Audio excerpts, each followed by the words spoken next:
PNC Park, it's game 2 of the 3-game series between the Pittsburgh Pirates and the New York Mets. Buccos winning in dramatic fashion last night to take the opener. And tonight, James McDonald on the hill for the Buccos against knuckleballer R.A. Dickey. Greg Brown along with Steve Blass. And Steve, James McDonald just continues to get better and better as each start goes along. He was brilliant his last time out against the Nationals. Yeah, he's really finding himself along the way, Greg. And we want to show you a package of his strikeouts. And we're going to show you all 11 of his strikeouts because there's a point here. We want to show you the variety, the locations, the types of pitches. He wasn't doing it with one particular pitch. The breaking ball was great. The high fastball was great. He was all over the place in the strike zone with a variety of pitches. He was just absolutely tremendous. He has a live arm. He is really learning how to pitch. Our PNC achievement for the achiever in you. He struck out 11, a career high, in 5 2/3. He ran into a bit of a snag, but the bullpen took control, as it often does for the Pittsburgh Pirates. Meanwhile, for the New York Mets, it's the knuckleballer R.A. Dickey. Yeah, and these guys are a different breed. You know, he can make you look so silly. If he's on, you don't beat him, and he makes you look bad when he does that. But when he's not on, you just rip the cover off the ball. That's why these guys sometimes will move around different teams trying to find the magic in a knuckleballer. But we'll find out which R.A. Dickey we're going to see tonight. You'll probably see it fairly early. Well, R.A. Dickey 5-1 on the year, a 3.75 ERA.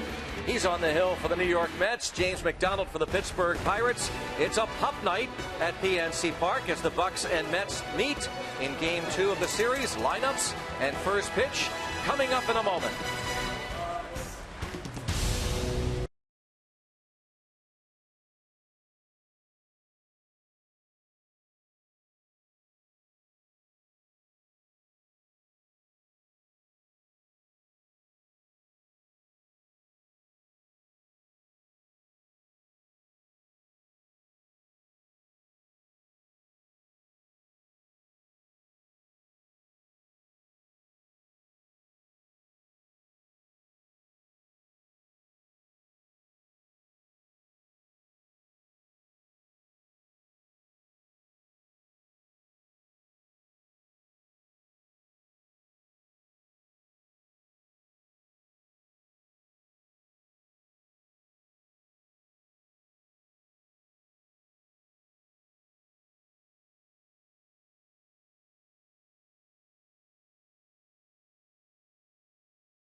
Pirates Baseball on Root Sports is brought to you by Chevrolet and their award-winning cars, trucks, and crossovers. By your Toyota dealer, where quality, dependability, and good MPG all come standard. Toyota, moving forward. And by Day Automotive. We're going to make your day. Let's go Bucks! James McDonald taking the field. Bucks in their alternate black jersey tops. J-Mac seems to be a man on a mission in 2012. Beautiful night for baseball. Check out the lineups. Terry Collins, Mets. Not very familiar names, most of them. Mike Baxter, Kirk Neuenhuis, David Wright, of course, familiar and having a great year. Lucas Duda in right. Daniel Murphy is the second baseman. Ike Davis at first base, another familiar name. Former Pirate Ronnie Cedeno. Mike Nikias is the catcher, and R.A. Dickey on the hill. Start number 9 for James. His information brought to you by the Western Pennsylvania Chevy Dealers, PA Chevy Dealers. He's just been on a wonderful roll, and to me, the key for James McDonald, he's got a live arm, he's got a good fastball, good breaking ball, changeup is good. If his control is on, he wins Major League Baseball games. When he falls behind, struggles with control, then he has a struggling evening. But he's been throwing the ball very nicely. He showed you that package. 11 strikeouts, all different ways to get them done. Different pitches, different locations. Let's hope he's on tonight. In 50 and a third innings, he has walked only 14 batters unintentionally. Strikeout per inning, his average. Mike Baxter, outstanding pinch hitter this season, gets a start and takes a strike. Batting .390. Mike Baxter, who took full blame for that incident last night in the 8th inning. He bumped into Neuenhuis, center. Said that's the center fielder's job. I should have looked over, seen him. 1 ball, 1 strike. He is on deck, Kirk Neuenhuis.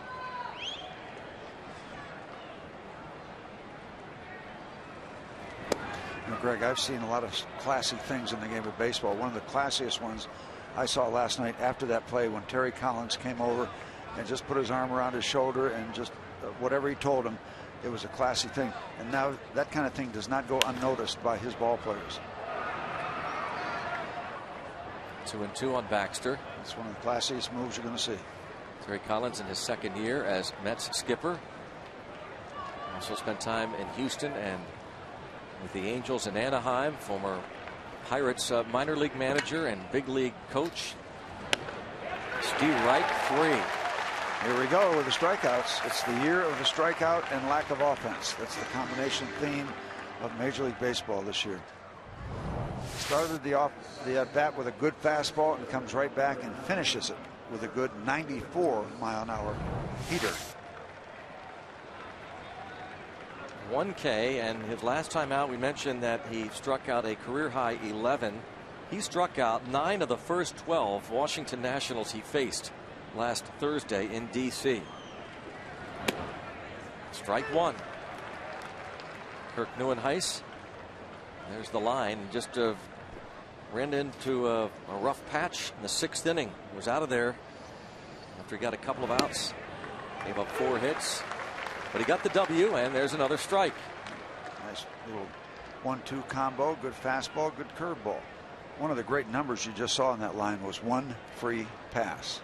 Very important.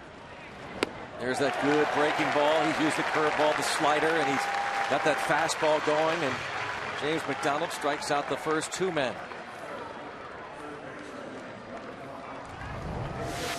Love this start to a ball game. Down out of the strike zone, nothing you can do with it. The tumbling effect of that breaking pitch. David Wright now, the Major League's leading hitter, .415, 2 for 4 with an RBI last night. He's driven in 25. You know, when you're throwing the ball like James is throwing the ball, you know how good Wright is, but you'll still go with that fastball. You're just on a roll right now, so everything you throw you feel can be effective, including that good breaking ball right down at the bottom of the strike zone. You're really not afraid to throw anything. You're on a roll. You're confident in each and every one of your pitches.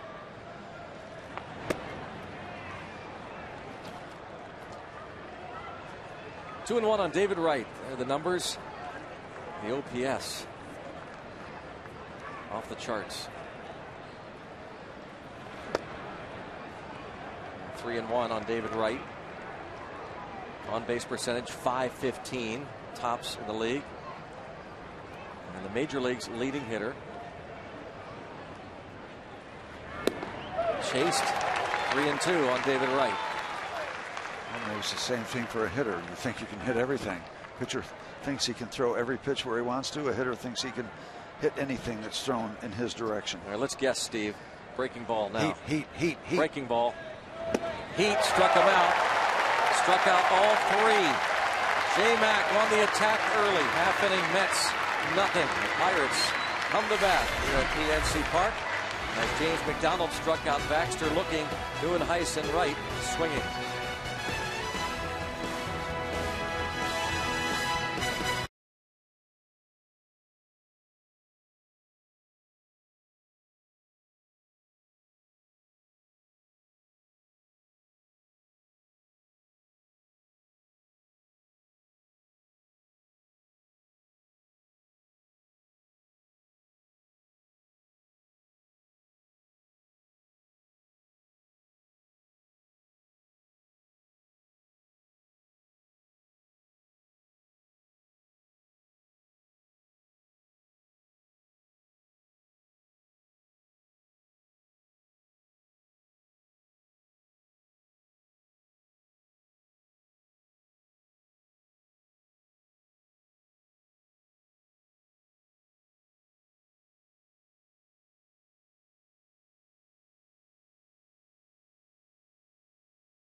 Club 20-22 on the season.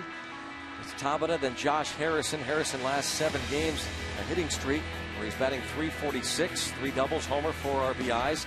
Andrew McCutchen, 6th in the league in hitting at .340. Then it's Pedro Alvarez, Neil Walker, Garrett Jones. Rod Barajas hits 7th with Farmas, followed by James McDonald. R.A. Dickey making his 9th start. His numbers quite good, 5-1, respectable earned run average. The Canuckler. And the conundrum, Steve, how do you hit it? Well, if he's on his game, you don't. He wins the ball game and he makes you look silly along the way. If he's not, you hit him around the ballpark and he'll be gone early. But there's a couple of approaches.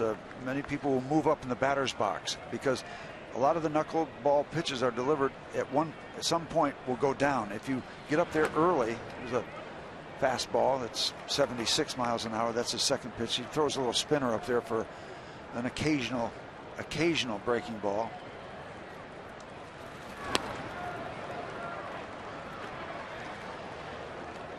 You also shorten your swing up, and it's almost more of a chop than a full-blown swing. If you spread your legs apart a little bit better, you chop. You try to be short and quick.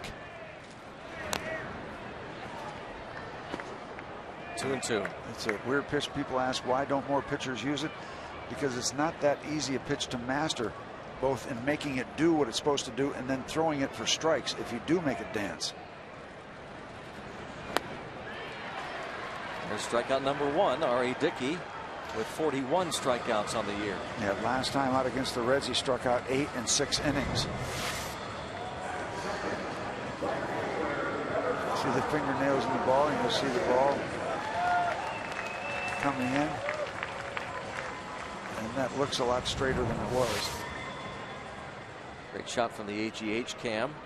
R.A. Dickey now faces Josh Harrison, who's made his major league debut against the Mets, and he hits one deep to right center field, and he'll get a short hop the wall. Jay Hay into second base with a double and an 8-game hitting streak. I'm not sure if that was a knuckleball that he got to before it dipped down, or that so-so fastball.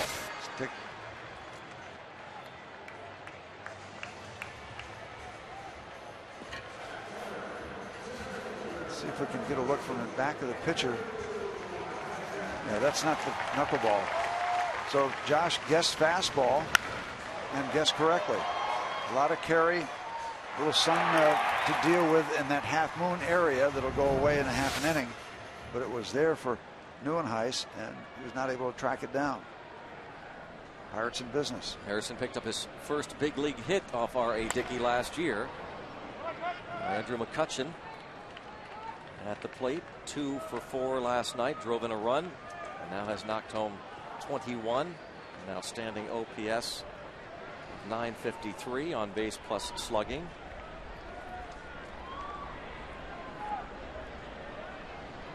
McCutchen 2 for 9 with a couple of walks in his career against R.A. Dickey.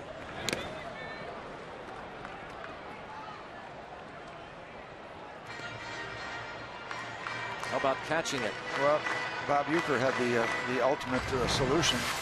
You just wait till it goes by you, then go back to the backstop and get it.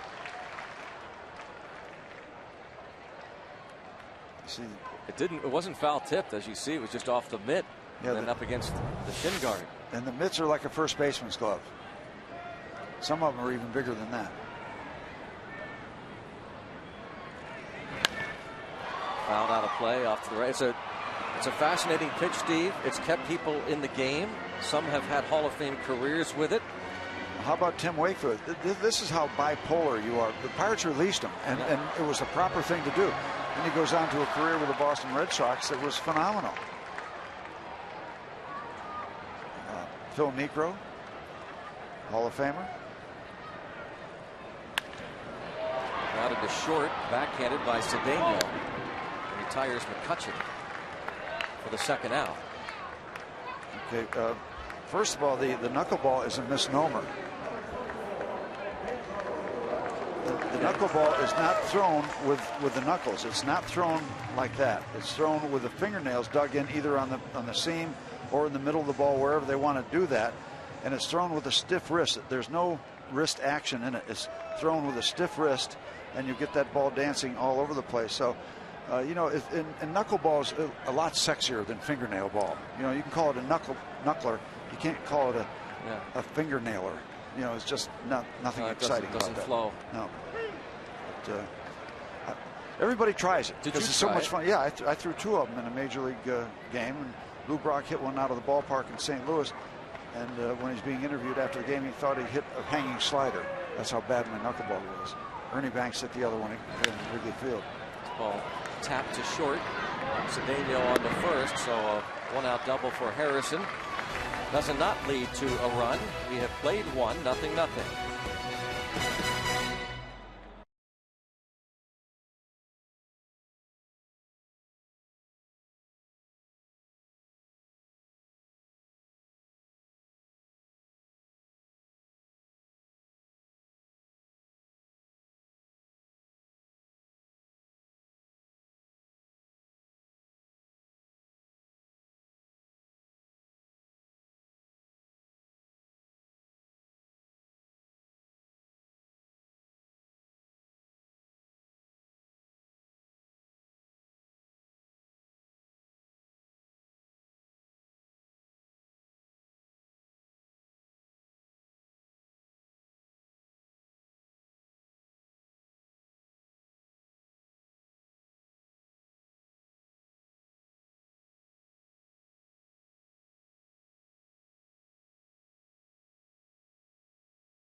Watch James McDonald pitch to Lucas Duda.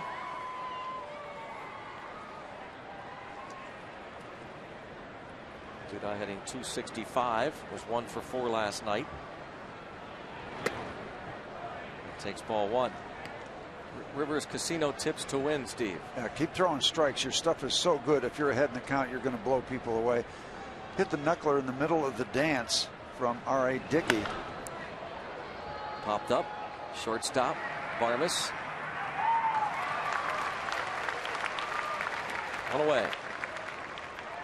Okay, and R.A. Dickey has given up 8 home runs in his first 8 starts. The Pirates have been hitting the ball over the fence, so that might be a good situation for the Bucks. They've gone deep a good bit lately. Thank you very much, Andrew. Good part of that. I knew the Mets would put the ball in play. I just knew it. Daniel Murphy now takes ball 1 outside, according to the home plate umpire Mike Everett. This might be the perfect storm for James. He's thrown a lot of strikeouts and he's pitching at PNC Park. That's a good combination so far for him. He misses upstairs. And great here at home. We know about the strikeout numbers. So he's hopefully where he wants to be. Has that comfort level. Career numbers there, and this year in 4 starts his ERA is 1.65 at PNC Park. He falls behind Daniel Murphy, 3-0.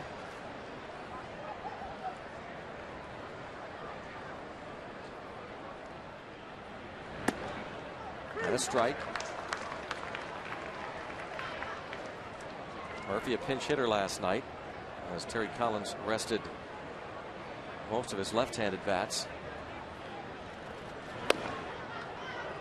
And a 1-out free pass. Well, if you're hitting the road, you can take the Pirates with you this season by subscribing to MLB.tv and see every Pirates out-of-market game live online and on your favorite devices in HD quality. Visit Pirates.com to order and get more details. MLB.tv, baseball everywhere.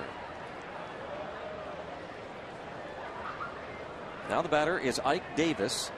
Did not start last night, came on defensively and had 2 at-bats, struck out both times, and the pressure is starting to mount. So it would seem on Ike Davis to start to get it going. There have been rumblings amongst media members in New York about Davis perhaps being demoted soon if he doesn't start to swing the bat. Ball 1. And Terry Collins has said, we're not looking for home runs right now. They'll come. We're just looking for good contact.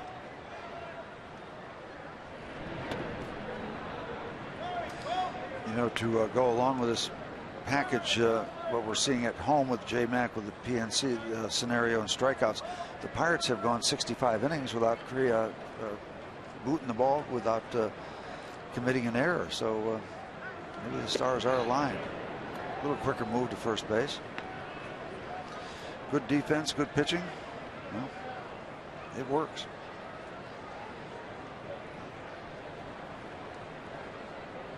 J-Mac and R.A. Dickey matched up twice last season.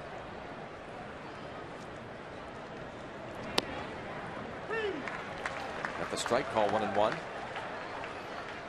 Citi Field made the 31st.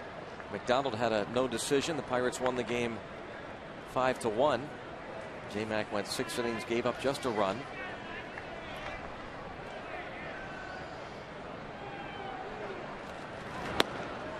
He certainly pitched well enough to win both games. You talk about 2 starts, total of 12 innings, 3 runs given up. Very easily could go 2-0. Wound up 1-1. And R.A. Dickey wound up 0-2, and he pitched well both times. Pirates got to him late on May 31st. He was pitching brilliant baseball, and strike 3 call. Then a little back-to-back hook sequence, a couple of curveballs. It's that back door breaking ball, just starting off the outside corner and just kind of breaking in just far enough to pick up the outside corner. Well, Ronnie Cedeno striking out 4 times now, have the Mets. Cedeno to the plate, hitting .255. Fastball, outside ball 1. Cedeno 2 for 4, an RBI double last night. Recently off the disabled list.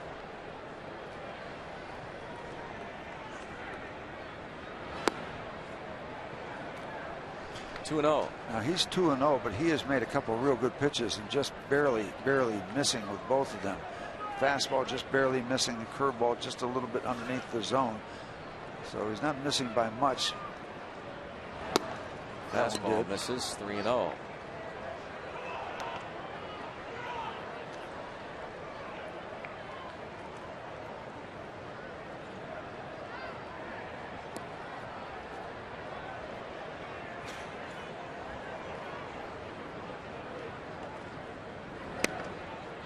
Four-pitch walk.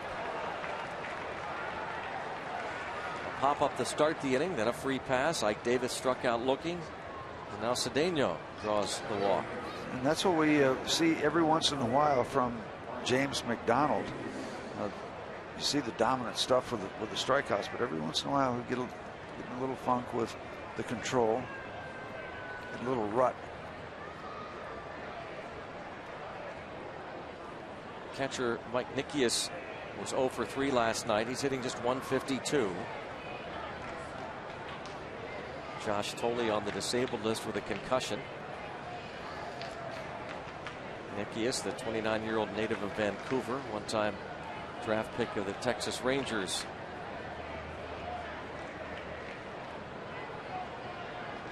Two aboard, two out.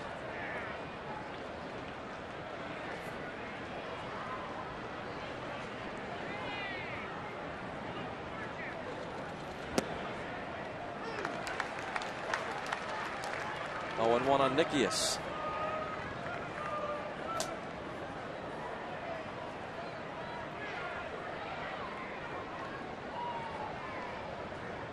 McDonald working with Rod Barajas.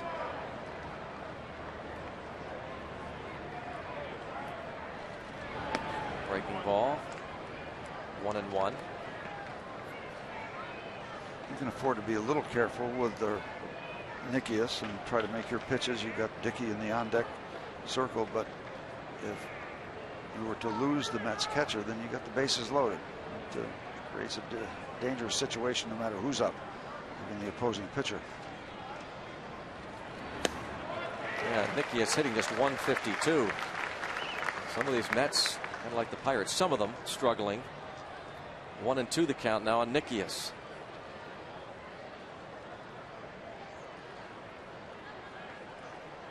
McDonald has struck out 4. He's ahead of the Mets catcher. 1 ball and 2 strikes. To left field. That's trouble. And the Mets will take the lead on a 1-2 pitch to Nikias. He's going into second base. He's out there. Nicely done by Jose Tabata to throw a strike to second for the final out.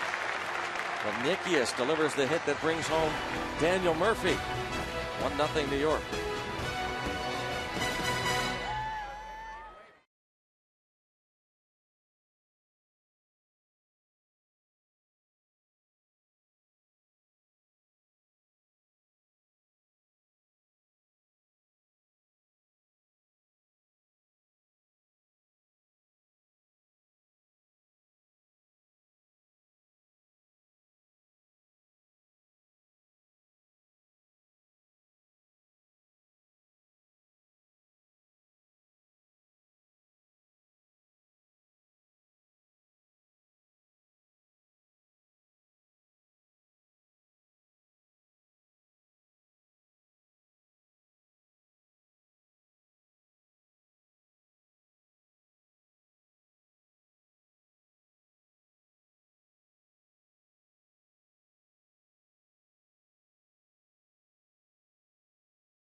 Tonight a special night for a lot of folks, including the day school's graduating class from the Children's Institute.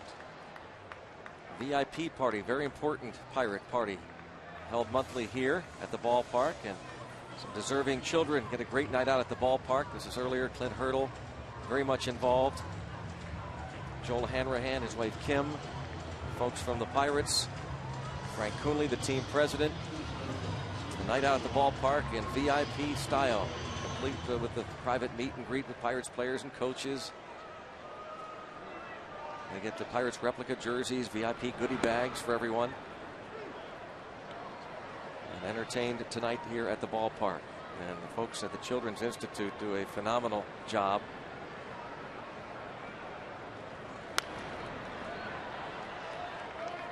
Neil Walker has done this before against R.A. Dickey.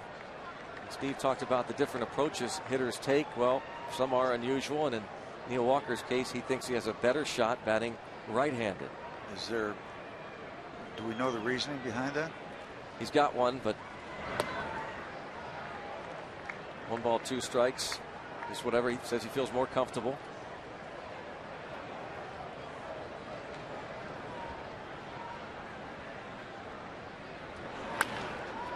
Dribbler. Dickey's an outstanding defensive pitcher, and not in time. He did everything he could. Base hit for Walker. Now, see, it would have been easier had he been hitting left-handed. He would have had a couple steps to get down there on that side of the plate. But good hustle, and Dickey gave it a good effort for sure. Very close play over there at first. R.A. Dickey. Now you're just 2 for 10, so 1 for 9. You're bound to try a lot of different things. I would think that if Neil didn't get that infield hit, you might just try standing on top of home plate. Maybe you get hit. Whatever it takes, right? You don't have to do anything. But we have a base runner. And we have Garrett Jones now to the plate.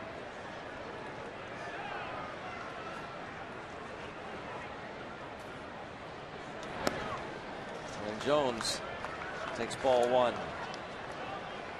One of the things you look at from knuckleball pitcher's standpoint is wild pitches. He has not thrown a wild pitch. I'll tell you, it's unusual, Steve, that he's walked only 16 batters. Usually they have a pretty high strikeout number and a lot of walks. Now that's why he's 5-1. He's getting the knuckleball over, not throwing it to the backstop. 2-0 the count. Garrett Jones is 4 for 10 in his career against R.A. Dickey. You wind up being extremely comfortable when you go up there because he doesn't throw very hard, so you feel good going up to the plate because you know if he hits you, it's not going to hurt. And that might not sound like a lot, but that's a big factor when you go up there. It's not 95, 94 miles an hour.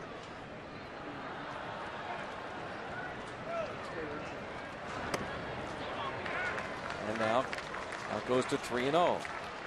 Do we have stolen base attempt numbers against Dickey? Because sometimes just the difficulty of handling by a catcher might screw up his mechanics because he's got to jab and grab and lean and reach out and try to do whatever he can to stop the ball. Strike. Fastball. 3-1.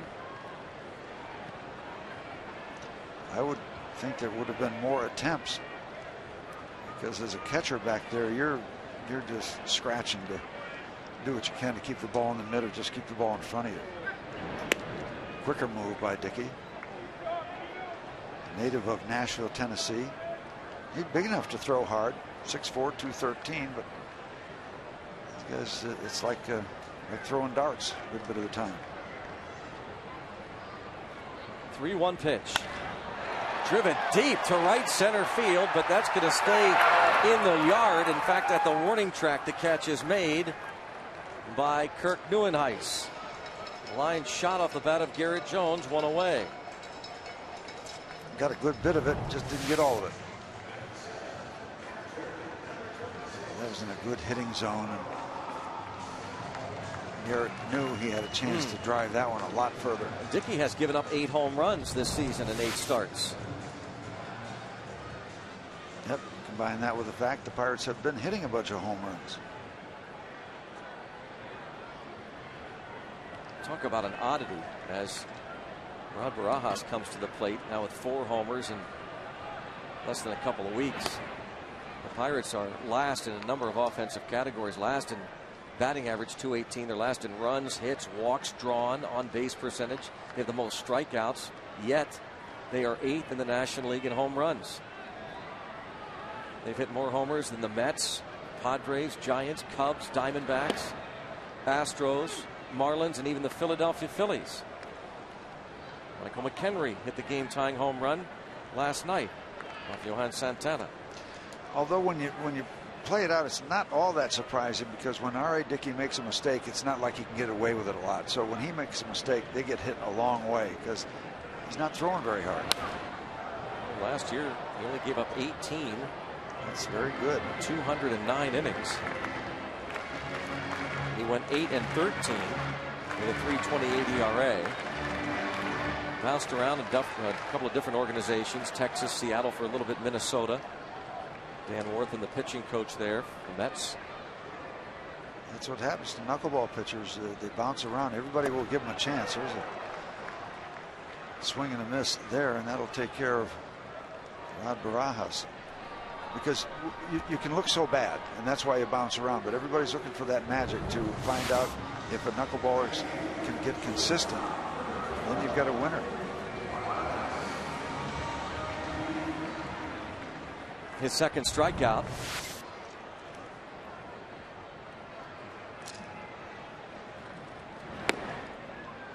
Strike one on Barmes. The game-winning sacrifice fly last night to bring home Neil Walker. A close play at the plate in the 8th inning.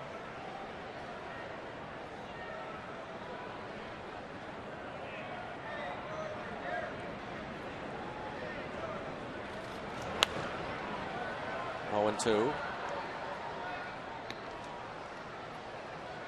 We're looking at the running game against R.A. Dickey, and that's kind of a good mark on his side of the ledger when you throw out more than half. So he's done a good job. I saw a quick move earlier in this half inning to get it over there. There goes Walker, and it's grounded short. Cedeno has the one play. That's to first to retire Barmes. Leadoff infield hit for Walker. He's stranded. We played 2. It's 1-0 Mets.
Here, when Neil Walker hit the fly ball to left center field, and the center fielder Neuenhuis and Baxter converge, he said Baxter took full responsibility, said he should have backed away. Neuenhuis told the New York media that it was actually pretty noisy out there in left field, and that caused some problems for both the center fielder and the left fielder. And Dan Potash is going to talk more about that here in a moment as R.A. Dickey steps to the plate to begin the 3rd. Strike is called, so an assist from some of the loonies out there, Dan. Yeah, it figures, Brownie, that you would send me into hostile territory to get the story. But this is Scott, who was here last night. And from what I understand, according to Jim Baxter, who played left field for the Mets, things were kind of noisy last night? Oh, yes, they were. It was a little quiet when we were 4-0, but as we were getting back into the game, the crowd got into it. We got really loud, and there was no doubt the crowd stopped that catch from being made. So you get the unofficial assist? Oh, absolutely. Absolutely. And this is a regular thing for you guys as far as making things difficult for the outfielders of opposing teams? This is the left field loonies. We go crazy. Yeah. Hey, Steve, you're needed here if they go crazy. I'm a charter member. I've got my shirt. I'm ready to go. As soon as it warms up a little bit, I will be amongst them. Steve Blass is on his way down as soon as it warms up. Okay. I've got the gear. Okay, you're always welcome, buddy. Thank you, Dan. Thank you, Scott. Thanks, Ross Morgan, who started the left field loonies and works hard at that. And yeah, they do get an assist for creating all that noise out there. Here is Mike Baxter. That is their office. They know how to cheer for the Bucks, and they know how to party. Here's last night from the angle they were watching. The loonies love it.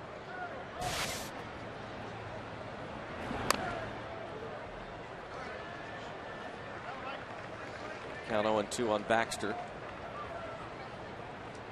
Struck out looking in the first.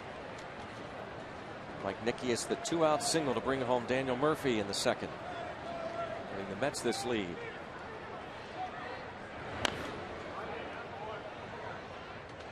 Stays 0-2 on Baxter, who is 8 for 17 as a pinch hitter this season, and it's why Clint Hurdle elected to intentionally walk him in the 8th inning with a runner at third base and 2 outs.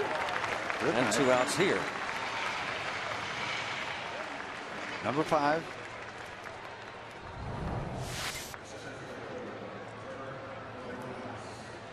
James McDonald has a very impressive fastball tonight. He's complimented a couple times with a good curveball, but loving the heat. I don't think the Mets are loving the heat.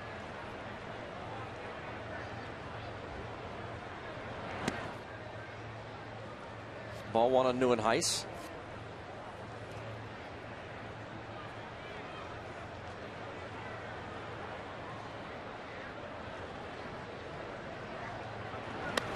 Whoops.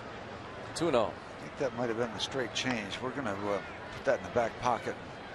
He has not used polish much. that a little bit before we bring him back out of the pocket. Fastball, slider, curve. I haven't seen much of that change up. High heat. And when they will help you by chasing that high fastball that puts you in the driver's seat.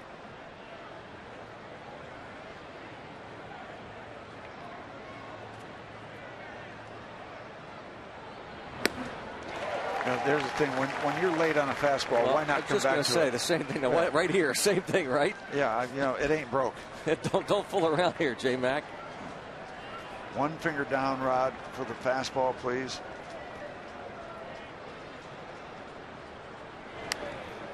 Got a piece. Then there's the other side of that coin, Greg. The more fastballs you see, the closer you are to catching up to them. But it's hard. It's hard to resist the temptation. If he ain't getting up to it, pardon the grammar, you just keep dealing it up there. Goes to the curveball, or asks for it, and tapped foul. So now we'll see what Barajas wants to do. Still 2-2. Now, in a hitter's mind, this hitter has to think, well, he just showed me that curveball there because he knows that I didn't have good swings at the fastball. So he's going to come back with a fastball. I'm guessing curveball. Nice guess, Steve. In the right field, the fastball. If you're throwing a curveball, you got it. I'm being silly. That's not a serious comment. See, that's what they call rolling over on a fastball and trying to pull an outside pitch, but this time he finds the hole. Many times that ground ball will be right at the second baseman.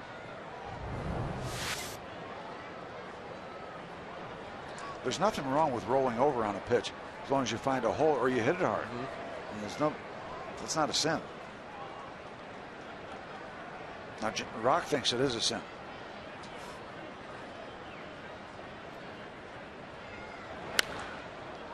Popped up toward the seats.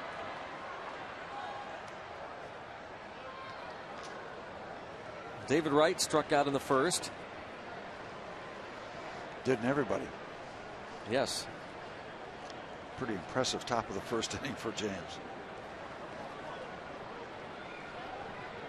Opposing batting average against, 201. That's the 9th best mark in the National League. And he's ahead 0-2. Another fastball. Keeps it going. We're going to have to dust off those old Motown records and find that song, Jimmy Mack. Yeah. A hit back in the 60s. He's a hit right now when he pitches in this ballpark. Breaking ball struck him out. Lock City. Lock City. That's 6 for Jimmy Mack. After a bunch of fastballs, the hook.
Motion here at PNC Park.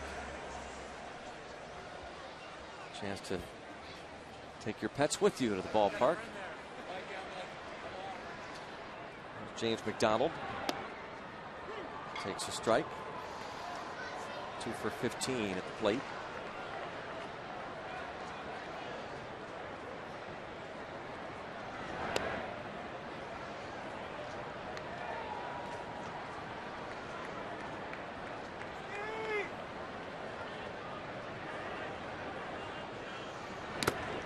You know, the incredible thing about pitchers is that many times they fall into that trap. It's not good enough to get somebody out. You want to make them look bad. So you throw a lot of curveballs. You throw trick pitches. This is the ultimate trick pitch.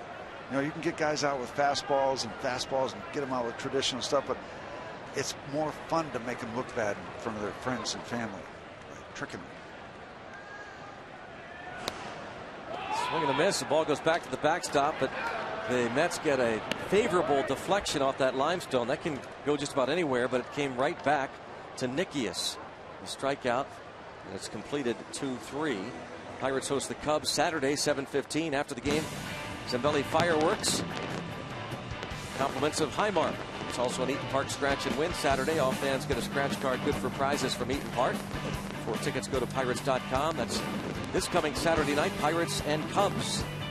Game 2 of that 3-game series. And guess who's on the mound for the Cubbies? Paul Mahalam. He'll face Kevin Correa Saturday night. Strike 1. Tabata struck out in the first.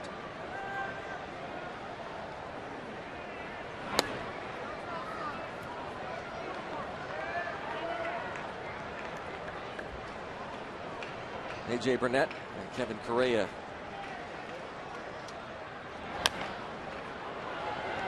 Tapper barehanded by Wright for the first.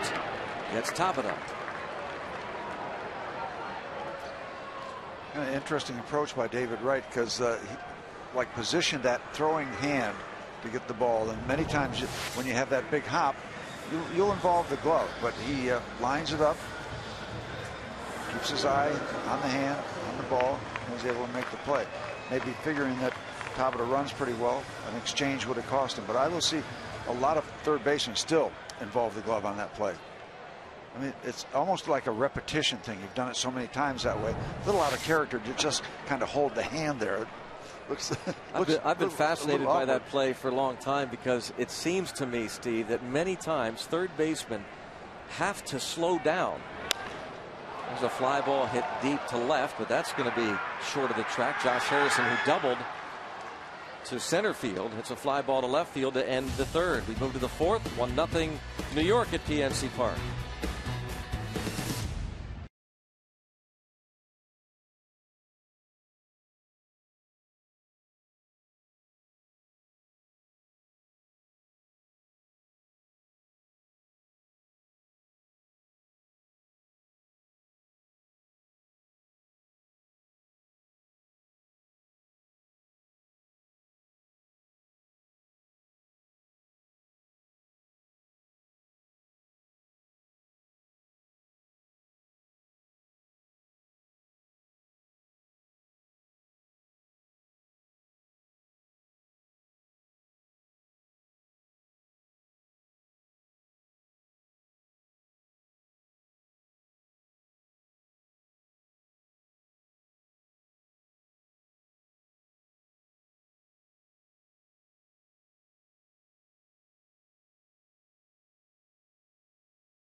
Brought to you by AT&T Mobility, who holds the Pirates record for most home runs in a season by a catcher.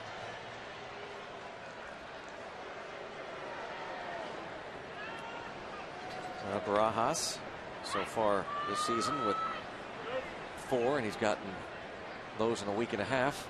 Lucas Duda leads off the fourth. Well, Jim Pagliarone's got to be on that list. I don't know if he's the correct answer. I wonder if Kendall's up there. Home runs in the season. He had a couple of years that were pretty decent at Three Rivers. When he came to PNC Park, didn't hit any. Yeah. I mean, a few. Yeah.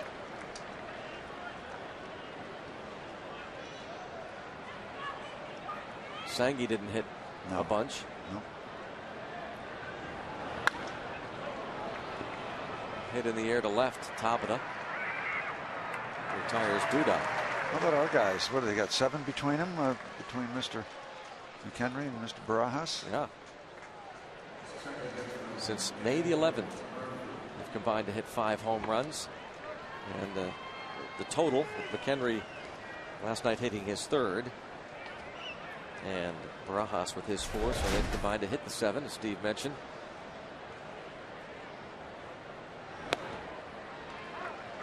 Strike on Daniel Murphy. LaValliere didn't hit many. Edat hit some. Ricochet. Slot didn't hit many. About Ryan Domit. When he played, yeah. Yep, certainly had the power. And these are home runs as a catcher. Of course, Domit spent the last couple years playing some outfield, a little bit of first. Currently on the DL with the Twins. How about Joe Garagiola? No. Just thought I'd throw the name out there. Strikeout. And then J-Max 7. You wonder if this is going to be ongoing, and you're watching the maturation of a major league pitcher who arrives with a good live arm and figures it out, gets it, matures, grows up, becomes a pitcher instead of a thrower. It's you could be in on the ground floor of that whole process.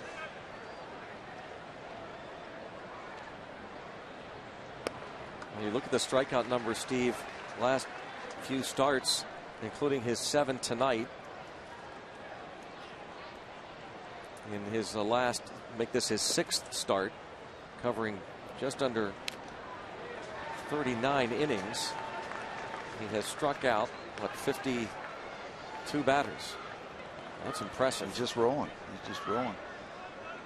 It just makes such a big difference when he is ahead in the count. That's when the strikeouts will come. They don't really pile up when you're 2-0, 2-1, but you're 0-1 or 0-2, 1-2. Did he? No. Quick appeal there after the block by McHenry. He's scrambling to get the ball and pointing to Las Diaz. So Mike Davis was able to check his swing. Well, good job of salesmanship, though.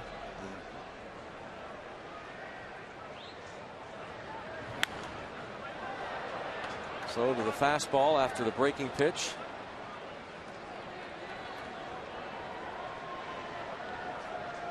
Well, he's got him in a tough spot now because he's got 2 quality pitches working, that breaking ball, that's the off-speed pitch, and the good live fastball. Take your pick. Ball hit in the air to left. Tabata circled it, but circles in and makes the catch. 1, 2, 3 and out. 3.5, 1-0 Mets.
Bring us this day in Pirates history. It was on this day back in 1968. Pirates went up against the guy who threw a knuckleball on occasion, Joe Niekro, and the Cubs.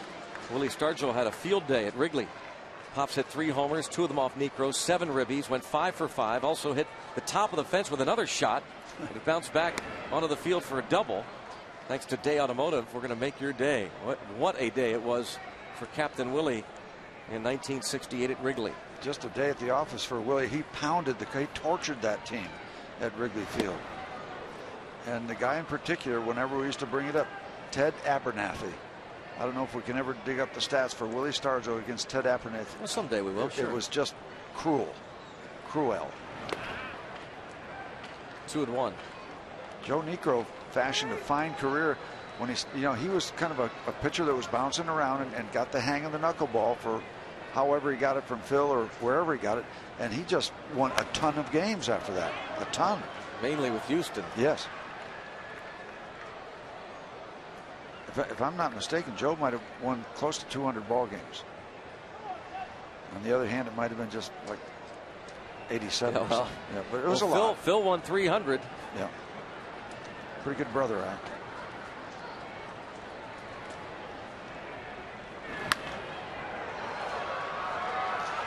To right field. And a sliding attempt, a foul ball due to a nice effort. Always run into trouble, those corner outfielders, when those foul balls approach those seats. There's not much room. He goes into that slide, and that's right at the corner. You can't afford to back off because that ball might drop right on the chalk or in fair territory. So you got to get over there in the neighborhood and take your shot at getting it. That would be embarrassing if you just held up for your own health and the ball dropped fair.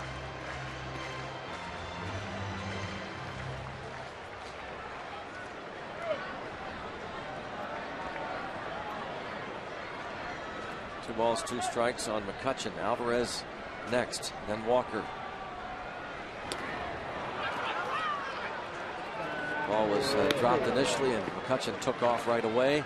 He's thrown out. Nicky is doing a good job. He's battling it back there. Boy, look at that. You cannot see any rotation. What a great job by the AGH cam. Sometimes there's just a little bit of a roll, but that ball was stationary heading toward home plate.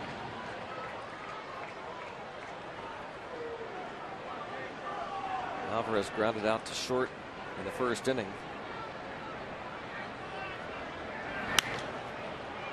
Pops this ball up. Foul territory. Play made by Baxter.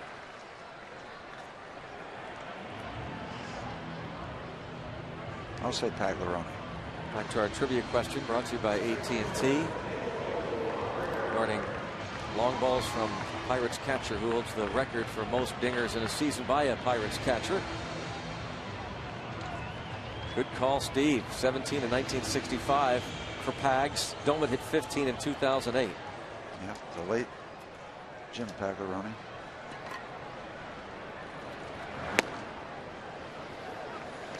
Good guy. Made his home in Grass Valley, California. Came over to the Pirates, I believe, with Don Schwall. Trade from the Red Sox. Talk about the Mets. Ralph Kiner used to have Kiner's Corner, Star of the Game show at Shea Stadium. Pag and Don Schwall did something good in a particular game, and they dressed in togas and went into the set in the bowels of Shea Stadium. What did Ralph think of that? Ralph thought it was great. Probably loved it. He absolutely loved it. Back toward the backstop and just out of play. The stories of Shea Stadium are just endless. You know, two major league ball players, you know, half an hour after they had performed in front of 30,000 people, walk into a Star of the Game set underneath Shea Stadium in togas with the leaves around, you know, the leaves around their heads. Ralph still does an occasional telecast in New York. Yep, good to hear that. Ralph is 90. 0-2 on Walker. Infield hit his first time up and takes strike three. R.A. Dickey has struck out 5. He has a 1-0 lead through 4.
Barrel.com.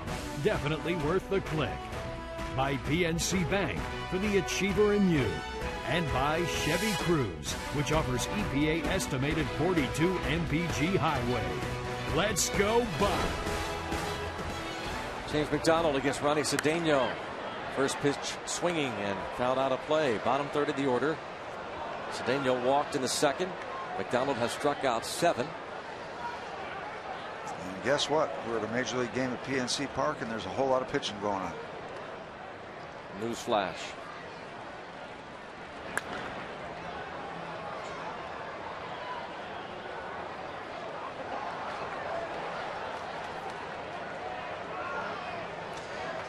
Oh, and 2. Let's see what James tries to put him away with. Breaking ball.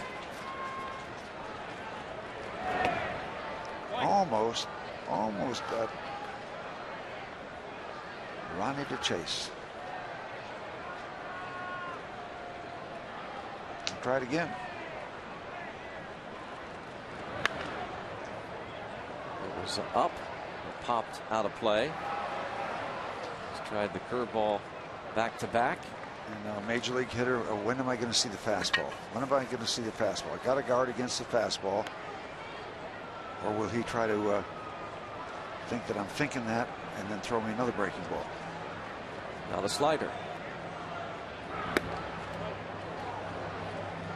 You see the slider's a little flatter left to right. The curveball has more of a downer. Although a lot of guys throw a breaking ball that goes down, they call it a slider. So it's a matter of whatever that pitcher wants to call it. Well, ahead and now falls behind 3-2.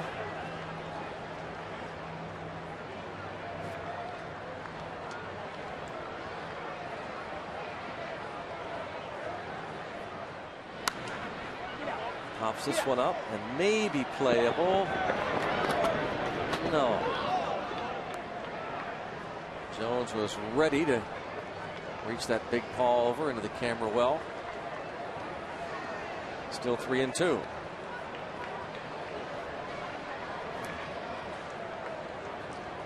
Peter Diana.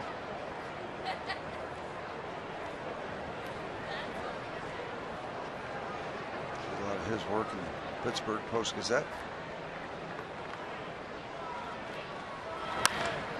Lined over the glove of Neil Walker. Ronnie Cedeno on base for the second time tonight and for the 4th time.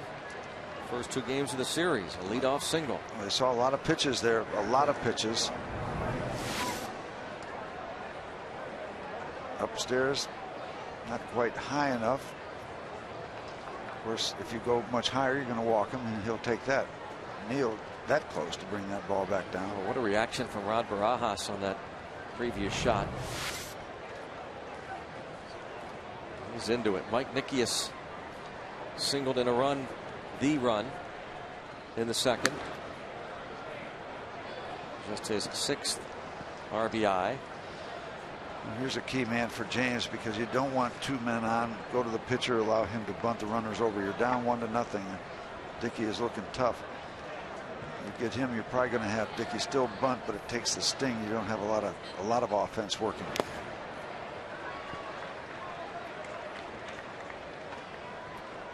Dickey to bunt the runner over with 1 out. He becomes the 2nd out. Now you're very close to getting out of it. Got to keep an eye on Ronnie Cedeno with his day glove wristbands over there at first base.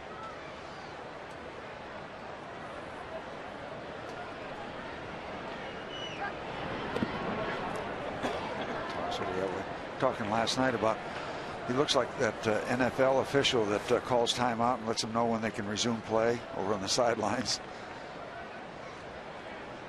That's almost fluorescent orange, doesn't it look like, huh? Yep. Ball bounced left side.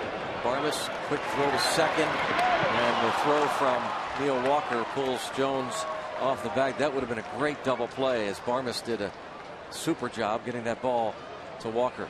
Yep, and Neil kind of a little tough on himself there, because you had a catcher running. You still had plenty of time to maybe get a little more comfortable, pivot. There's the feed. They were going to have time to get the out at first base. A little awkward. Looked like Neal was backing off. Well, he's throwing off his back foot, but maybe kind of leaning back as he was throwing, which threw him off. So Dickey will bunt the ball to Jones. Gets the sacrifice accomplished. Tonight's Barrel Automotive League leader stat. Look at team leaders in home ERA. Pirates just behind the Dodgers. The Rays next, then Giants and Angels. Barrel Automotive definitely worth the click. Team leaders in ERA at home. The Pirates now 11-8. Their record here at PNC Park.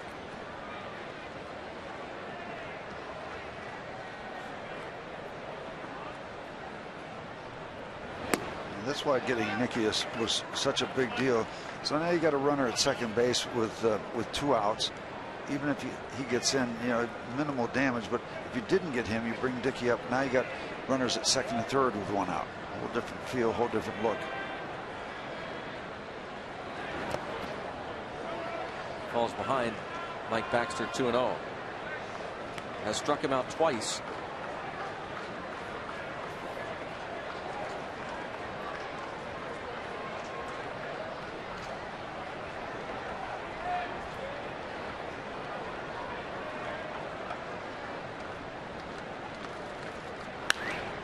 And out of play.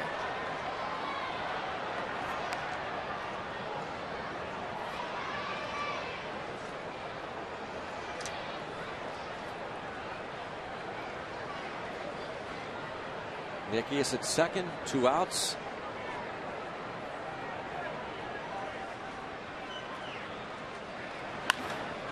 Lined right at short. So halfway through this one, let's have a 1-0 lead.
Great shots from the AGH cam as we start the bottom of the 5th inning.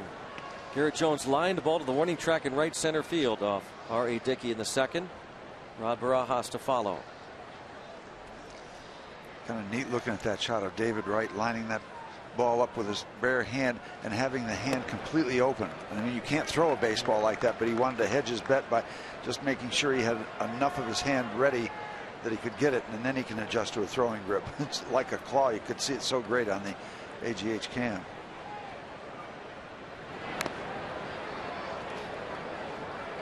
Wasn't it like this in New York last year when Dickey was dominating for a while and the Pirates came back to get him late? Kept it close. Broke through late.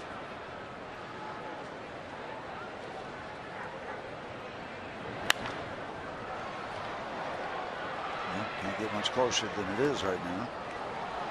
Pirates won that game 5-1 in New York. They scored 3 runs in the 8th inning.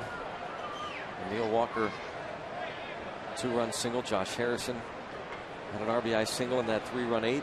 Pirates beat the Mets and R.A. Dickey 5-1.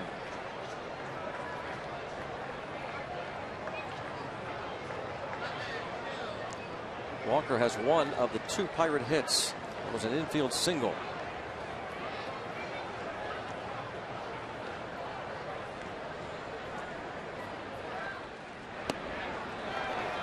Down on strikes goes Jones. That's number 6 for R.A. Dickey.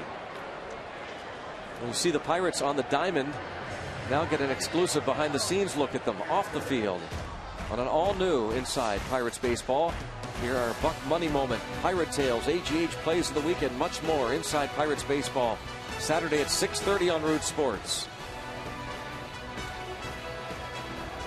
Look forward to the new show on Saturday night, where the Pirates and Cubbies meet.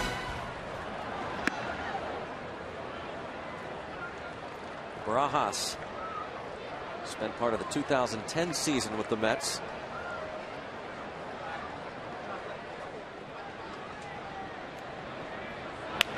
Last year he hit 16 homers, 17 2 years ago combined with the Mets and Dodgers, and 19 his last season in Toronto. We talked about the Pirates' single season record for a catcher in home runs. Pagliarone was 17 in 1965. Domit with 15. Jason Kendall, by the way, hit 14 in 2000. That was his high water mark. You know, a great Pirate catcher that was a great hitter, Smokey Burgess. He didn't hit a lot of home runs, but great pinch hitter. He's one of those little round guys like a Madlock, like a Tony Gwynn, like a Kirby Puckett. Short, tight, controlled swing. Very good hitter. Smokey Burgess. That's line to left. Fair ball. And a slip by Baxter, so that'll make it easier for Barajas. No play at second, a line double to left.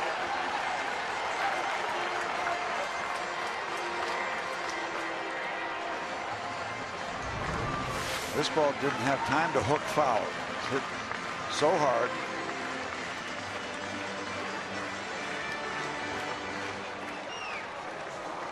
With Barajas an 8-game hitting streak. Baxter has some problems with the footing. Recovers in time. Rod was not going anywhere past second base. And Clint Barmas, who found a way to get the job done last night, has a chance to get this ball game tied up.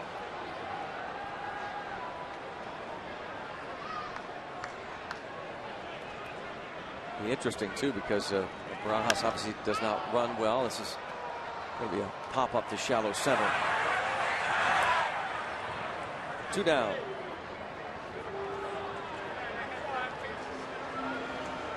Barmas flies out to center field.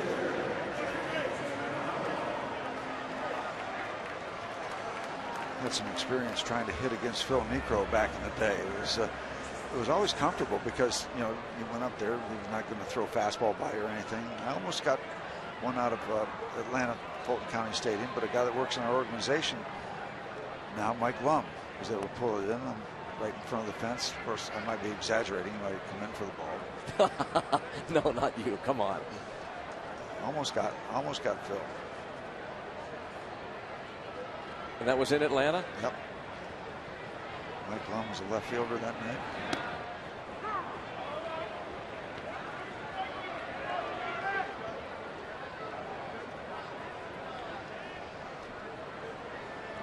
Oh, 2 on McDonald.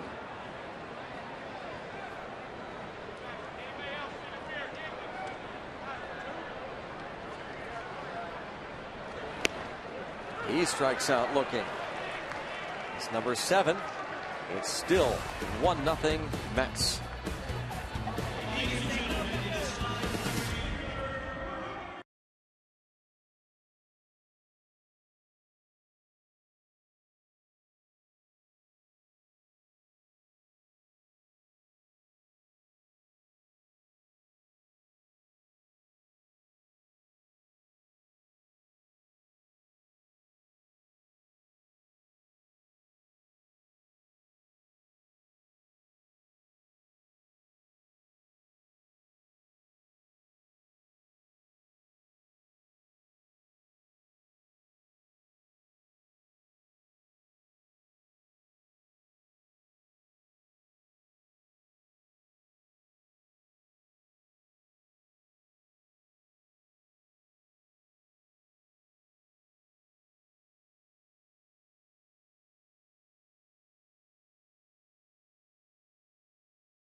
check out a guy who's done pretty well the month of May for AAA Indianapolis, Jordy Mercer, hitting at a .348 clip.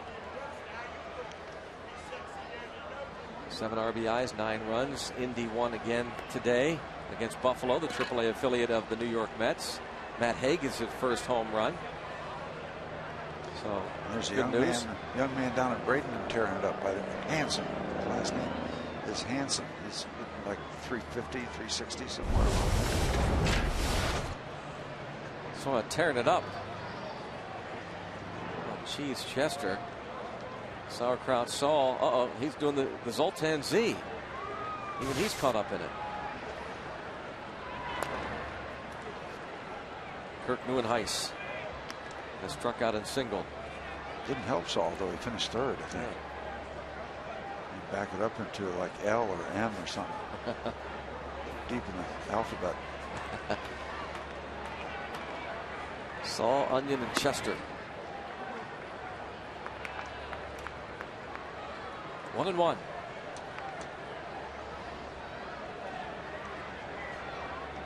There they are. Whoa. Strike is called. Thank you.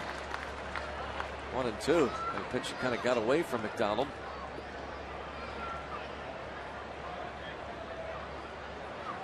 Seven strikeouts.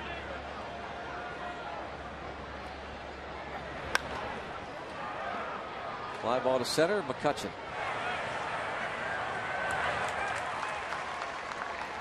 One down.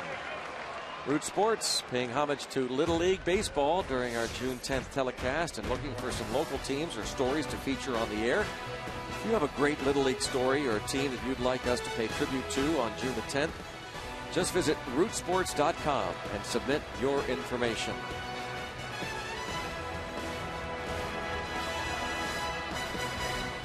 Little Leaguers on hand tonight.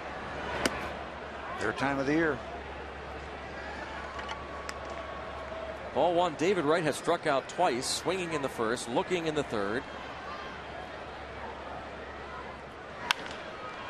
Bounces this ball to Alvarez.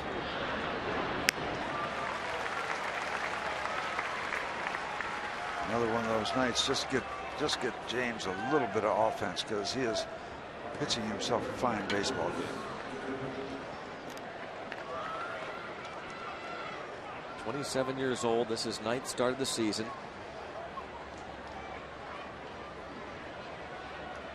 He has won 3 of his last 4 decisions.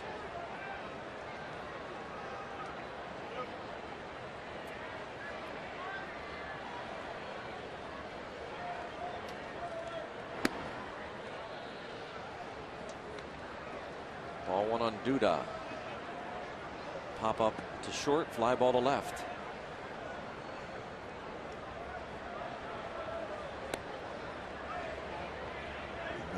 Tried that changeup again.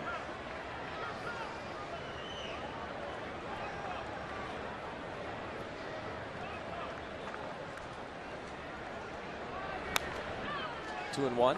The thing with a starting pitcher, you can get by very nicely with 2 pitches that are working for you, but there are given nights when you've only got 1 and you are just searching. So if it's your fastball, you lean on your fastball. Every once in a while, on a regular basis, you'll fool around with another pitch because you need a complementary pitch. You can't do it with 1. You might be scuffling along and getting it done for a while, but you know eventually you cannot live with just 1. You got to find that one. So you try to pick the right spots to try to find it.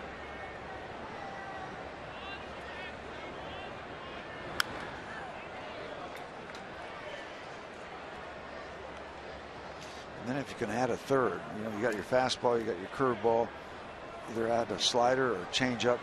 Now you've really got a nice basket to choose from.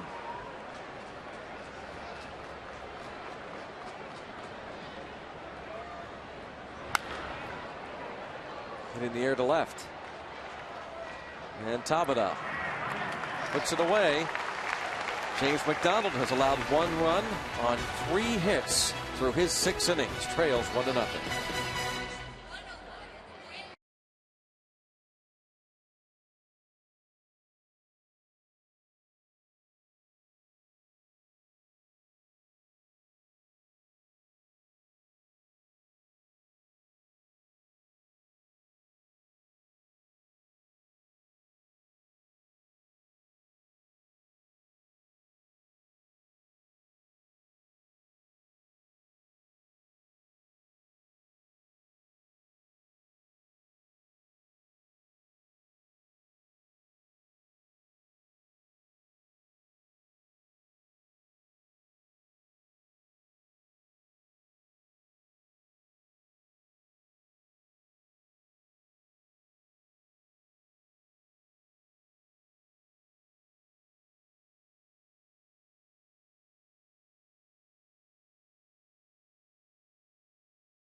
Sports, and Tim Welke busy tonight and also busy earlier today along with the rest of his umpiring crew as they made a stop at Children's Hospital here in Pittsburgh.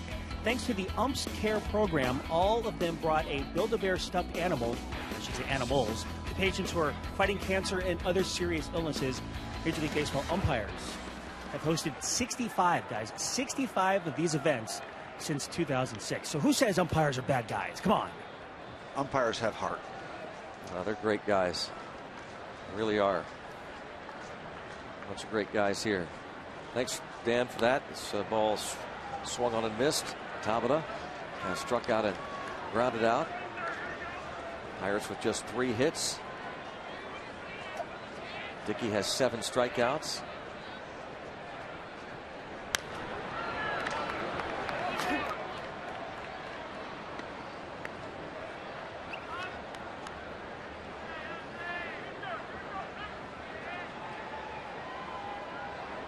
Top of the order.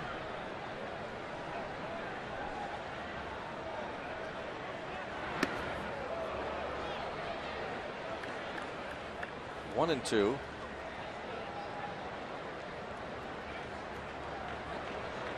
Last time out for R.A. Dickey, and no decision against the Reds. And another strikeout, number 8.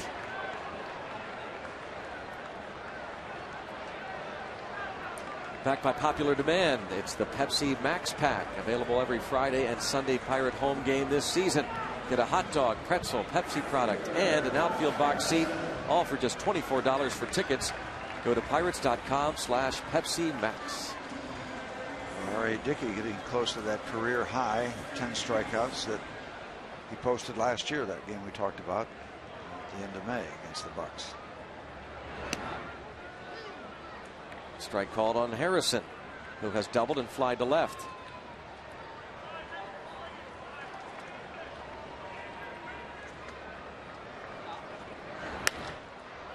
And toward left center field, that's going to split the outfielders. Josh Harrison has extra bases, at least 2. And he's going to have 3 now, as the center fielder Neuenhuis has all kinds of trouble picking that up. That's huge. With 1 away, Jay Hay triples. Yep, you were wondering if they were going to get an awkward bounce there against the bullpen door, and that's exactly what they got. Couldn't get a handle on the ball, and that gives the Pirates and Josh Harrison an extra 90 feet. Check it out. Watch the bounce.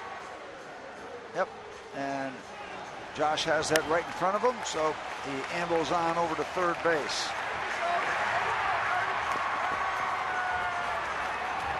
No trouble for Harrison getting into third. Boy, what a spark plug he has been going back to last year and now over the past week. Infield in, McCutchen at the plate. Just gets a piece of it. And so left field, left center field has been a problem for the New York Mets in the first 2 games of this series.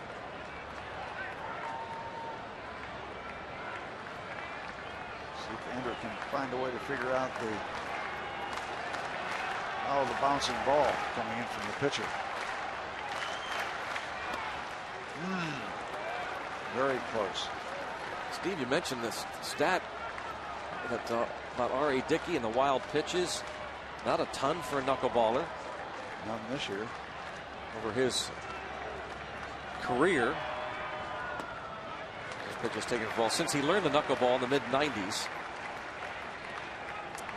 from Charlie Huff back in, the 2006 season. He was down there in the minor leagues, Oklahoma, and struggling. So Charlie Huff taught him the knuckleball. But since then, over the years, since mastering the knuckleball, ball hit well to right, plenty deep for Josh Harrison.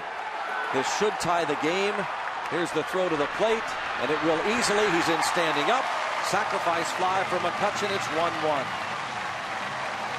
So you wonder about the 2 runs in this ball game. The first one a little bit tainted because of the 2 walks issued by James McDonald. This one a little bit tainted because of the bobble out in deep left center field that allowed Harrison to get that extra 90 feet. So that's how he was allowed to score on the sacrifice fly. Andrew gets it done, and we're back looking at the possibility of a 3-inning ball game. Last night it came down to a 2-inning ball game.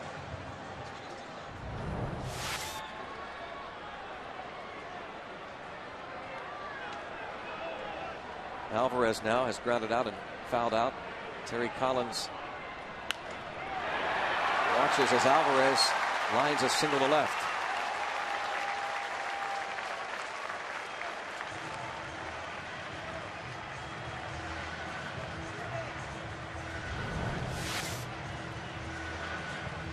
Knuckleball right in the middle of the hitting area. And literally a solid single to left field.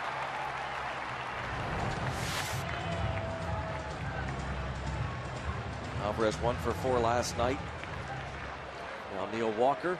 Keep in mind the possibility of the long ball. We're talking about R.A. Dickey giving up 8. It's an average of 1 per start. Always, I think 3 of them came in one game.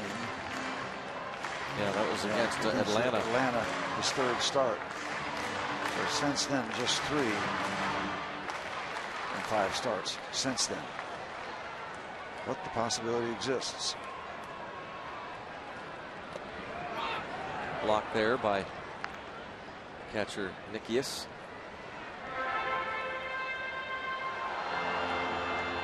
Andrew McCutchen. A fly ball bringing home Josh Harrison and gives McCutchen 22 RBIs on the season. Jay Hay, the triple.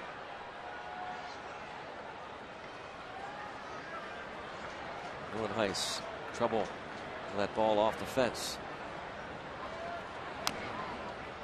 Left field can get you in this ballpark.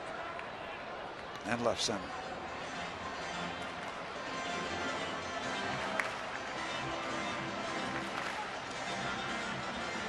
The notch. A lot of possibilities for bad bounces and bad things, man.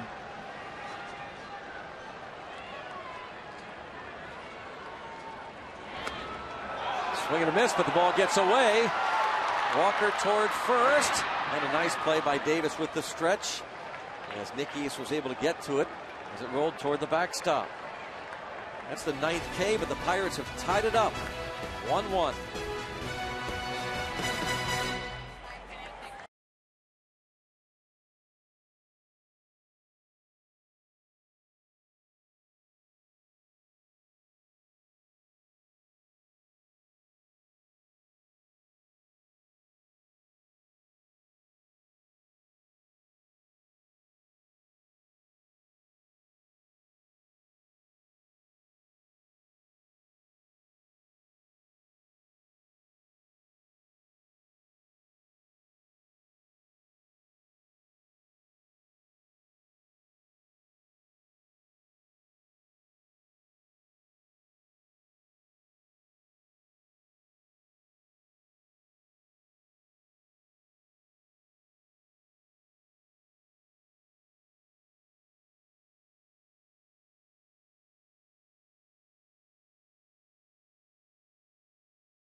Inning 1-1.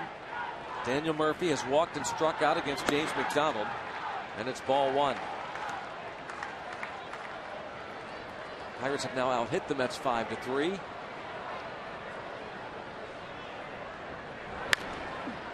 Diving stop by Pedro Alvarez. How about his defense? What a play he made last night, and what a play he made off the ground ball by Daniel Murphy. That's why they call it the hot corner. It's a reaction position. He reacts, and then the fun part, after he gets up, you know he's going to unload the cannon. And that is a laser. That's a vapor trail coming across the infield. But here's the key to the play. If you're not thinking that ball might come to me, that play's not happening.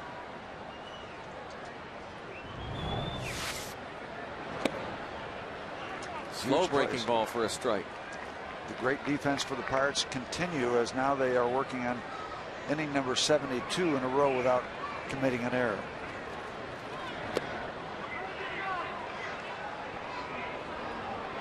He appealed it. Pretty impressive. Boy, does that help. You want to pitch, you want to win games with pitching and defense. The Pirates are doing it. So how are they doing it? Well, they're not hitting the ball, you know, but they're catching the ball, they're throwing it, and they're just pitching great.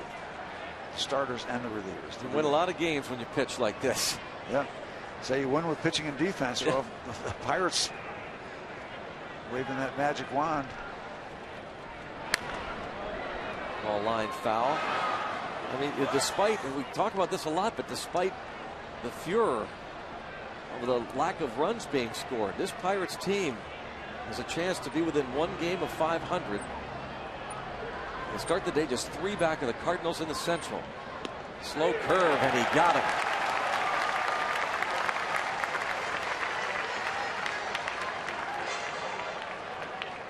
Eight.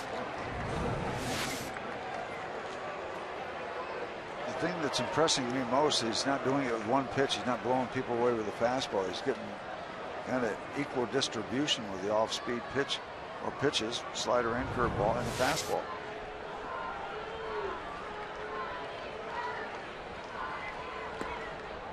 Fastball for a strike. Going to pass along our thoughts, prayers. Don Galt, big-time Pirate fan, watched every game on Root Sports. Passed away recently. Our thoughts go out to Don Galt's family. Got a note.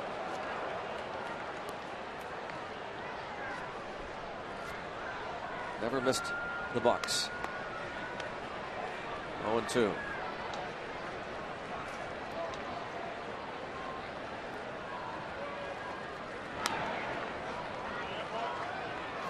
Still 0-2.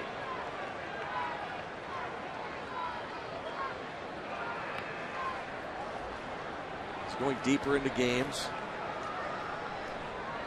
Ray Surge has been talking about stretching that 100 pitch situation. His theory was try to get your starters to leave spring training capable of throwing 100 and then move and stretch and expand from there. Seems to be working in that direction for Ray and his staff.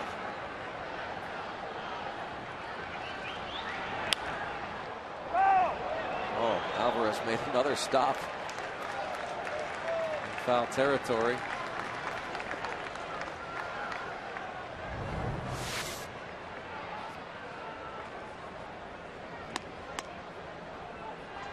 Getting the leather around it. A little backhand flip to the umpire after that.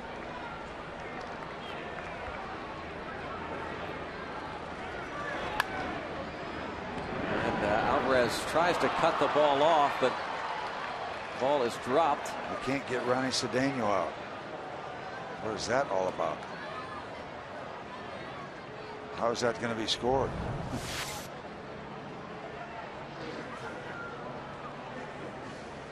And you're taught as a third baseman to cut across, get anything you can. As you can see, he's given a little ground. It's almost not like he's creating a better angle toward first base. And just gets a little piece of the end of the glove on it.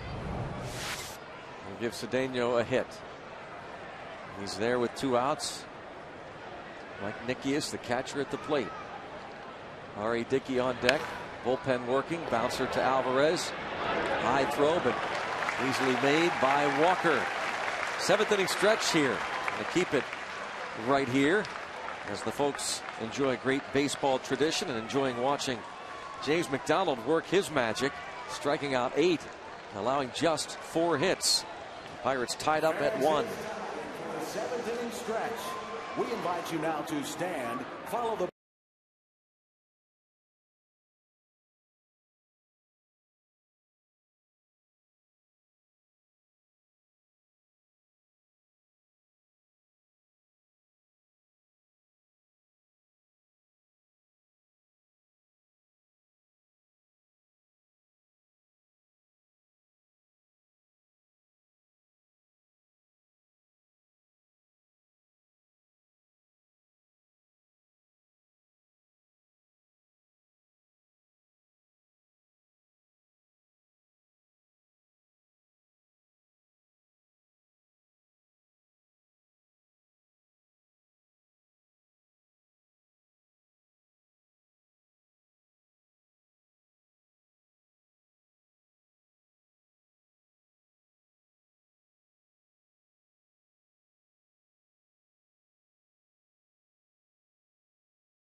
money stacked, PNC getting packed, leave no doubt about it at the box of us. Back on the scene, crispy and clean, loyal fans of other clubs trying to claim a new team. I know you see us raising hell around the league. They should probably rename us Devil, just like Wiz Khalifa. Got the nation rocking like the yellow. Let your imagination, this is real. Can you feel it? We don't know what's this.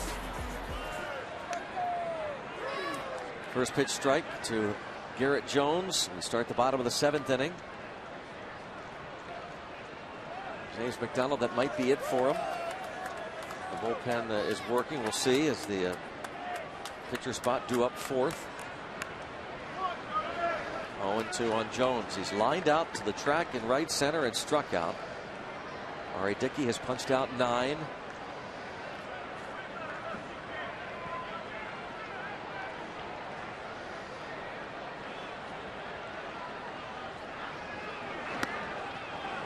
Chasing well out of the zone. Garrett Jones is the 10th strikeout for R.A. Dickey. Way upstairs. And the report on Dickey also, knuckleball pitcher, but as he gets down toward the bottom part of a batting order, he will throw you more fastballs. He will get away from the knuckleball to some degree and use it maybe to set up some of those so-so fastballs that are plenty adequate when they're set up properly. Figuring the bottom of the order couldn't hurt him as much. Right. Yep. Well, now Dickey's wasn't able to catch that knuckler cleanly, and that got him. Nobody more attuned to that than Pirates batter Rod Barajas. Well, maybe got that up on above the glove toward the wrist. It's a battle every night for a knuckleball catcher.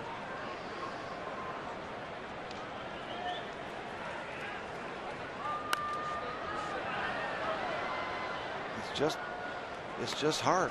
It's just hard to hit them when they're on their game, and he's on his game tonight. But thank goodness James McDonald is head to head with him.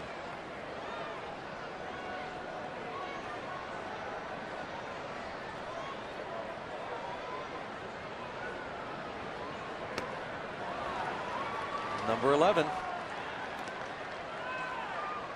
Tonight, AGH Sports Medicine injury update. Mets have a few starting pitchers on the shelf. Miguel Batista, Mike Pelfrey, Chris Young.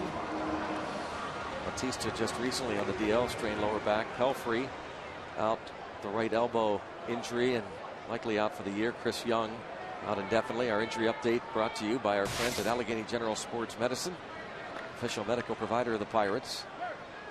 Ball 1 on Varmus. So Dan Worthen has had to work around those injuries, and the Mets struggling as a staff, but tonight R.A. Dickey for the most part has baffled Pirate hitters. Tied at 1.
Services subscribers from the Warren, Pennsylvania area, thanks for watching and rooting for your Pittsburgh Pirates. All of us at Root Sports and the Pirates appreciate your support. Let's go Bucks. The Warren area. James McDonald, his work complete. Terrific outing. 7 innings, 1 run given up. 5th 8 strikeout performance of the year. He had 3 entering this season. So the strikeouts mount. ERA continues to go down. R.A. Dickey taken out by Terry Collins with the pitcher spot due up. Start the 8th.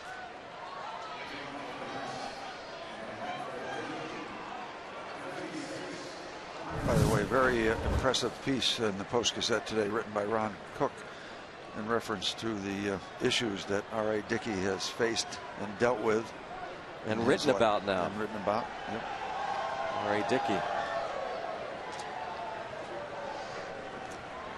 A book out that details his struggles as a youngster.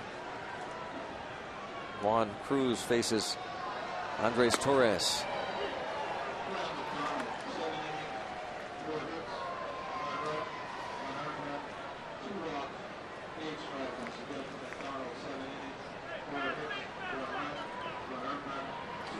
On Torres.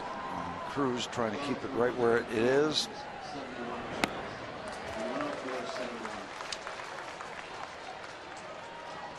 Quality starts by both these right-handers. Different styles, proving you can get it done either way.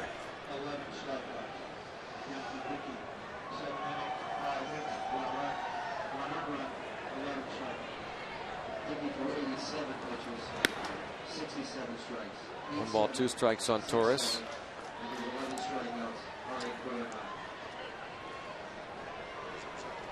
Started in center field last night, was 0 for 4. Drew a walk, scored a run. Tremendous speed, former Giant.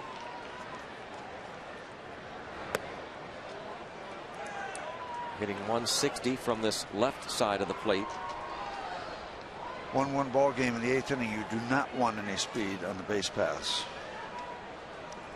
Cruz out in front, 0-2 now, stretching it out to 2-2.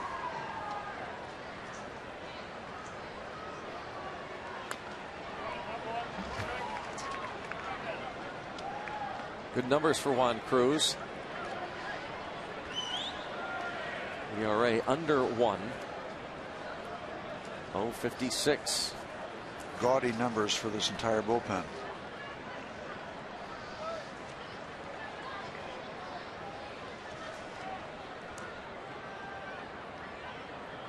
Two relievers in the top 5 in ERA in the majors coming into tonight. Juan Cruz, Brad Lincoln. Wanted that one, didn't get it.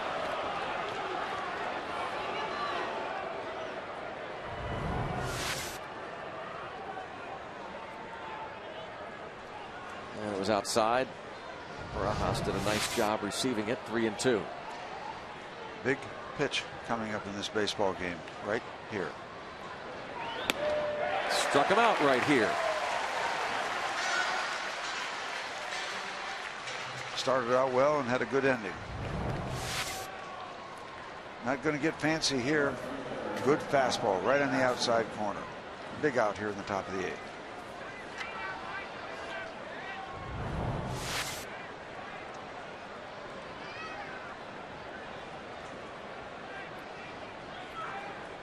Here's Mike Baxter, 0 for 3. A couple of strikeouts against McDonald. We've gotten word that Torres did make contact. Oh, not during the at bat. Doesn't matter. There's contact. Yeah. Got it in his hands. I guess the knee got in the way of that, putting the bat back in the rack. Nice. Just nipped the corner.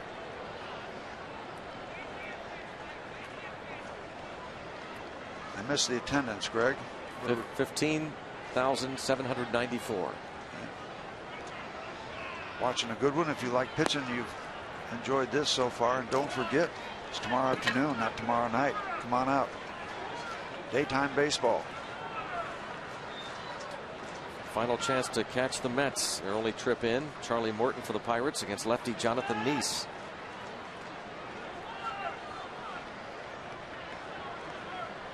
Two and one on Mike Baxter. And the strike, it's 2-2.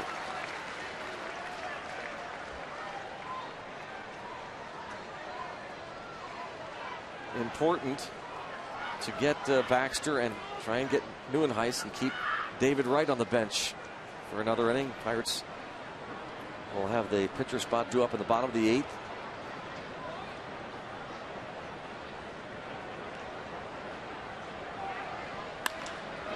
To center field.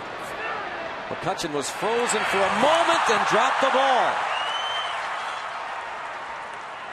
Ball lined right at him, and he froze and went back and still looked as though he's going to be able to make the catch. A double for Baxter. This ball was hit hard, had a lot of late carry on it.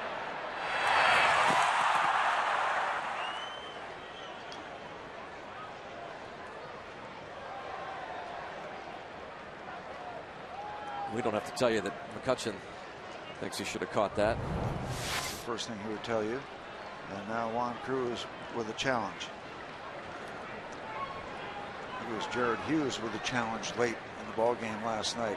Was up to it, picked up his first win. Strike one on Neuenhuis. He's 1 for 3.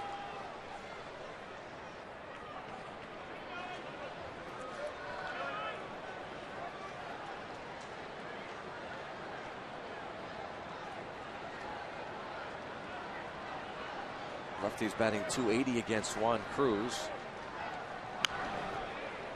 Out in front, 0-2. Neuenhuis, one of 8 strikeouts for J-Mac. Looking ahead, say we get Neuenhuis now with first base open. Do you pitch around David Wright? Do you walk him? Oh, a tough call with a left-handed hitter to follow, Lucas Duda. That's the hottest hitter in terms of batting average and on-base percentage in baseball.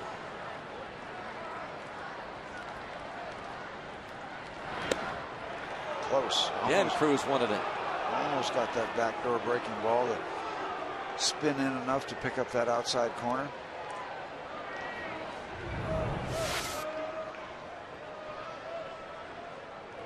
Good call from Mike Everett, the home plate umpire.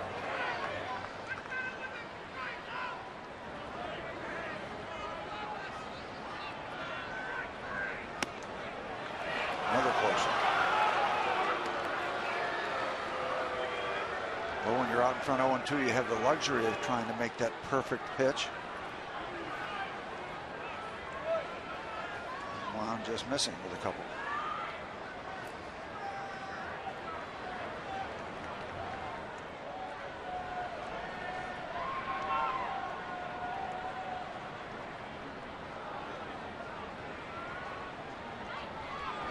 Yes. Oh, no. 3-2. I was begging for that one. Another. Uh-oh. Now look at Cruz. Arms out like, what do I have to do? And Everett responded. Trying to pick up that backdoor breaking ball. And again, good call from the home plate umpire. Mike Everett says it's outside. Yep.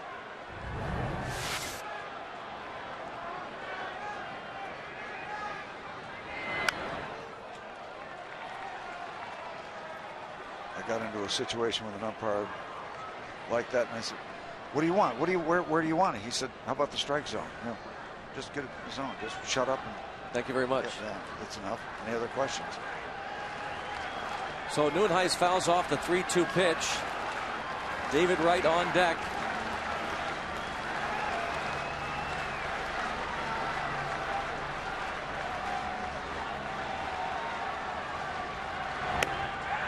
And missed. And it's first and second.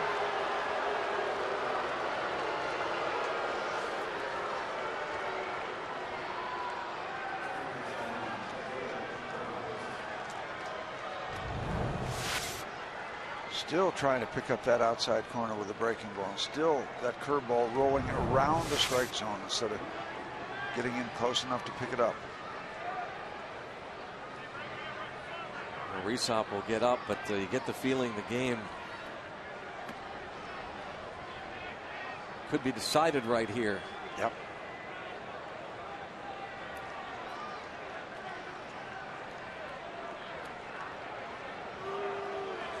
Cruz against David Wright. The fans getting on the home plate umpire for coming out to break up the conference. Yeah. His calls were accurate. This is part of their job. They hear it. They know what the deal is.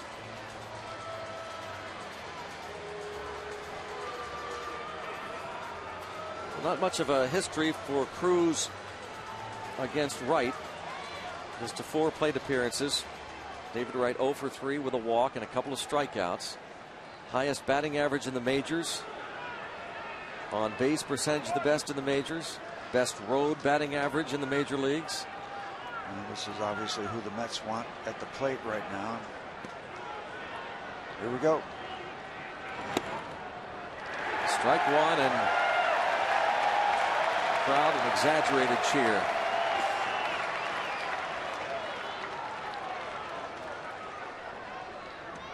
David Wright struck out twice against McDonald, grounded out his last time up.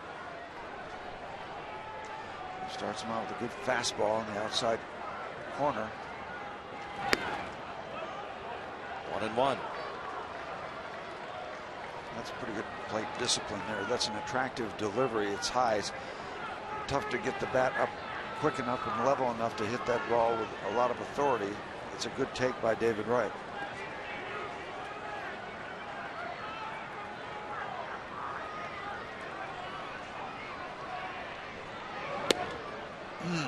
Close. Cruz is not missing by much, but now he's in a very difficult spot. 2-1.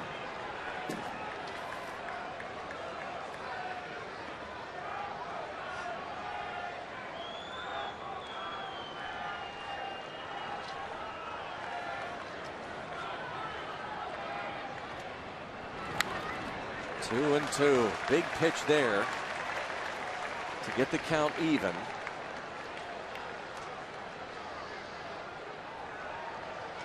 Wright with 25 RBIs on the year. Drove in a run last night and a ground single to right field in the second inning. He has grounded into 4 double plays.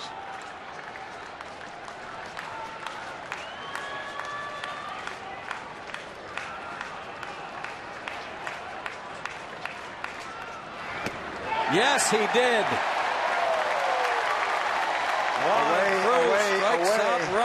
Away, and then inside. Couldn't stop that swing. Tried to stop it. Really good job by Juan Cruz. Comes inside, and David can't check off. And he knows it.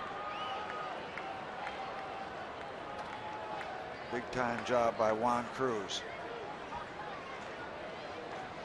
David Wright strikes out for the 3rd time tonight. 2 on, now 2 out. And it's Lucas Duda.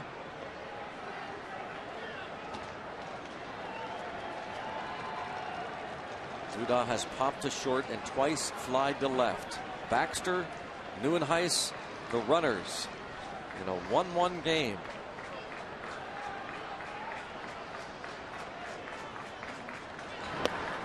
Check swing and a breaking ball.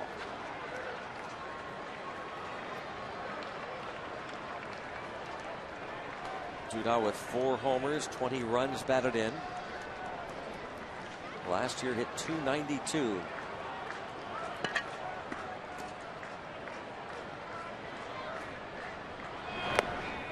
Ball 2. You wonder, getting close to getting out of this, that you might have a tendency to reach back and try to throw a little bit too hard, maybe overthrow a little bit.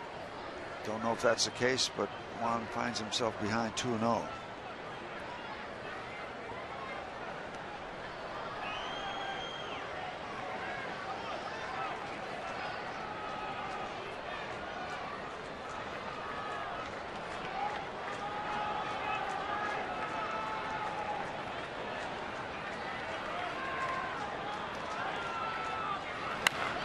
Ground ball off the glove of Garrett Jones. The Mets take the lead. Duda singles home Baxter. Advantage. Duda ahead in the count 2-0, and he delivers.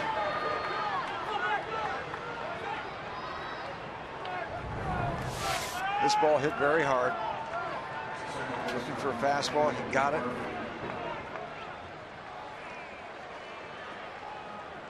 Diving try by Garrett Jones, but couldn't get the leather around it. R.A. Dickey, it's his run. Chance to go 6-1. And Clint Hurdle's going to make a double switch. Pitcher spot due up first in the bottom of the inning.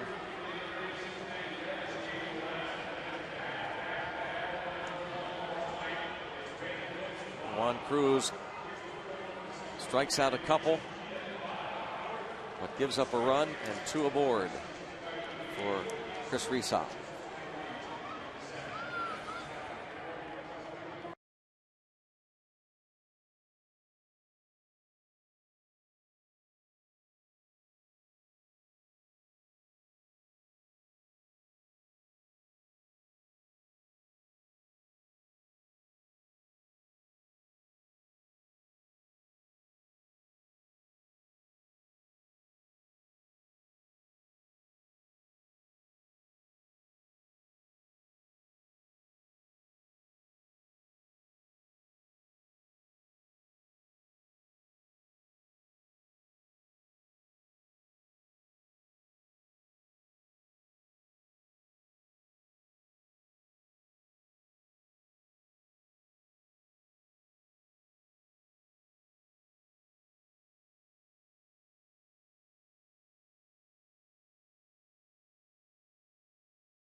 Pirates Baseball on Root Sports is brought to you by Jeep.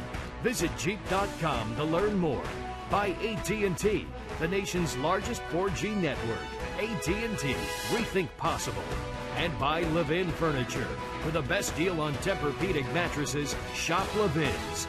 Let's go Bucks! As you can see, our camera crew captures some great moments during our games here on Root Sports, and now you can make these moments yours.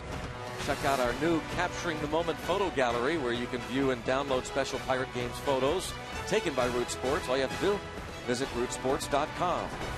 Download photos just like that one as Nate McLeod takes over in left field. Jose Tabata moves to right. Josh Harrison will move from right to short. And the new pitcher is Chris Resop. Oh, got to keep them right here. It's a 1-run ball game. You're down 1.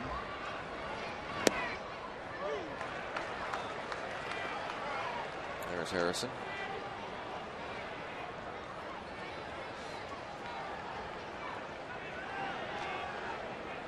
Numbers for right-hander Chris Resop.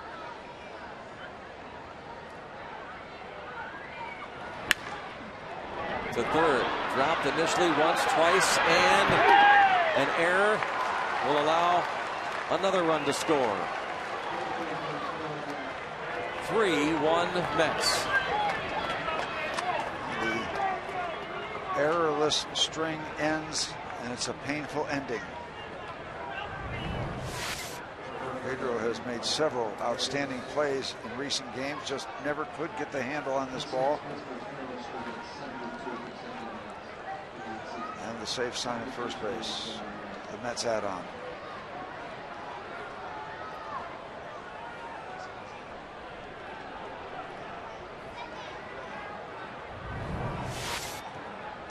It's error number 9 on the year to Alvarez.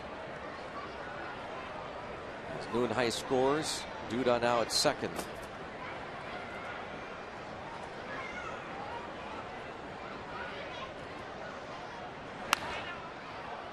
In the air to center. McCutcheon.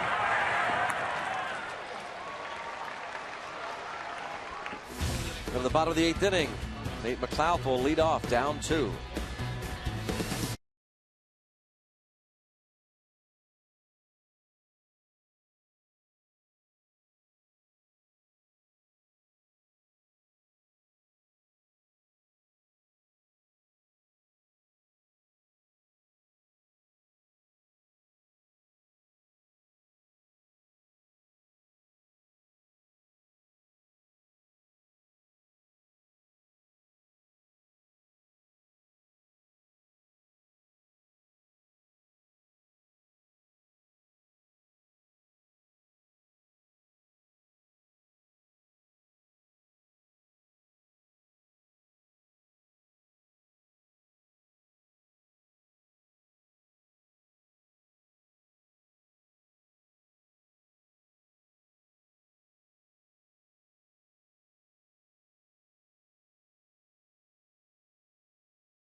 Nissan presents the road ahead. Tomorrow, the concluding game of this series, Charlie Morton makes his 8th start. Jonathan Neese, his 9th, the left-hander. 4.85 ERA. Morton's earned run average 4.35. Off day on Thursday and back at it against the Cubs. Right here at PNC Park. Well, actually, probably both of those guys. Well, you know, Alvarez upset that he wasn't able to make that play, but even McCutcheon and the ball that was hit by Baxter, well, it was lined at him, he froze and then got back there, reached up, and it glanced off his glove. They both feel like they should have made those plays. 2 more shots at a bullpen that has been inconsistent.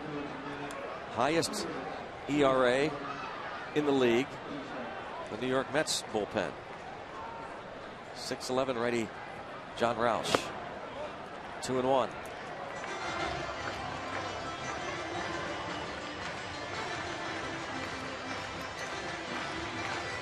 Operative set of numbers, 6 foot 11 inches tall. This man.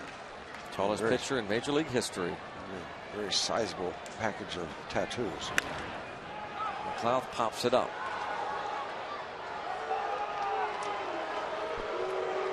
One out. We'll bring up Jose Tabata.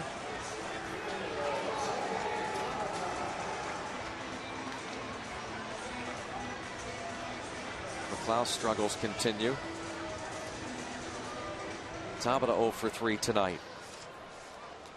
The Mets bullpen, 5.05 ERA, the highest in Major League Baseball.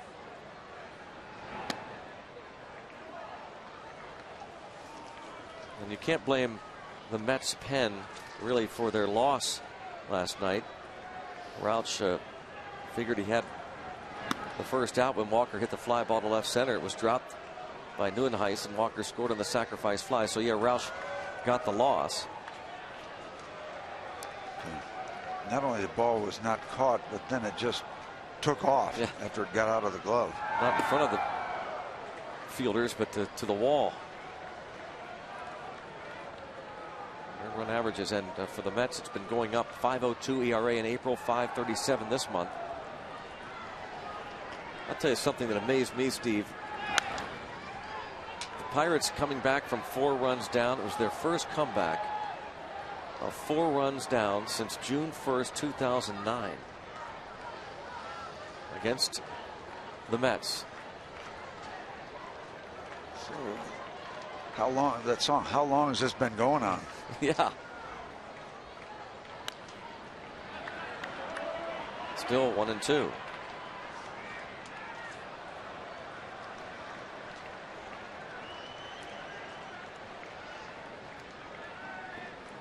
...160 games, down 4. Didn't come back until last night. Check swing. Roush with a decent, legitimate fastball at 89 or 90, but he'll lean on that slider too. 2 primary pitches. Line toward right center field. They were guarding the line. And Talbot into second base. Duda was practically hugging the right field line. If he's playing a normal right field, that's in his back pocket. But a double with 1 away. That's the way they do it. Every once in a while you get burned. There's legitimacy in the argument of playing no doubles. Sometimes it's more appropriate in a 1-run game than it is in a 2-run game. Well, the Pirates are in business. One swing of the bat can get it back to even. No shot for Duda there.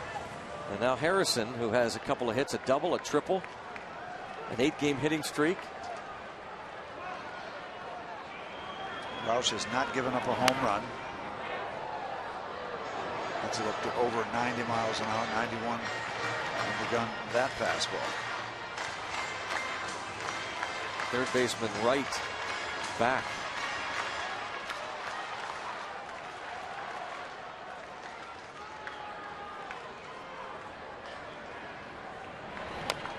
Dribbler to first for the out. 2 down. Nikias quickly on to first. Yeah, and the Mets will make that trade. They've got that extra run. It's huge.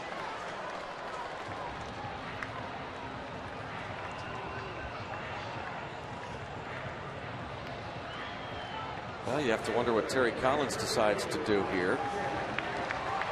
Certainly wouldn't expect an intentional walk. You're up by 2, but he does have the lefty specialist Burdack ready for Alvarez.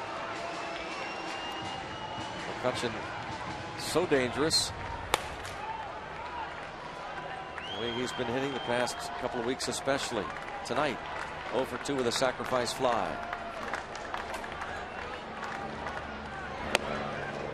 Strike 1.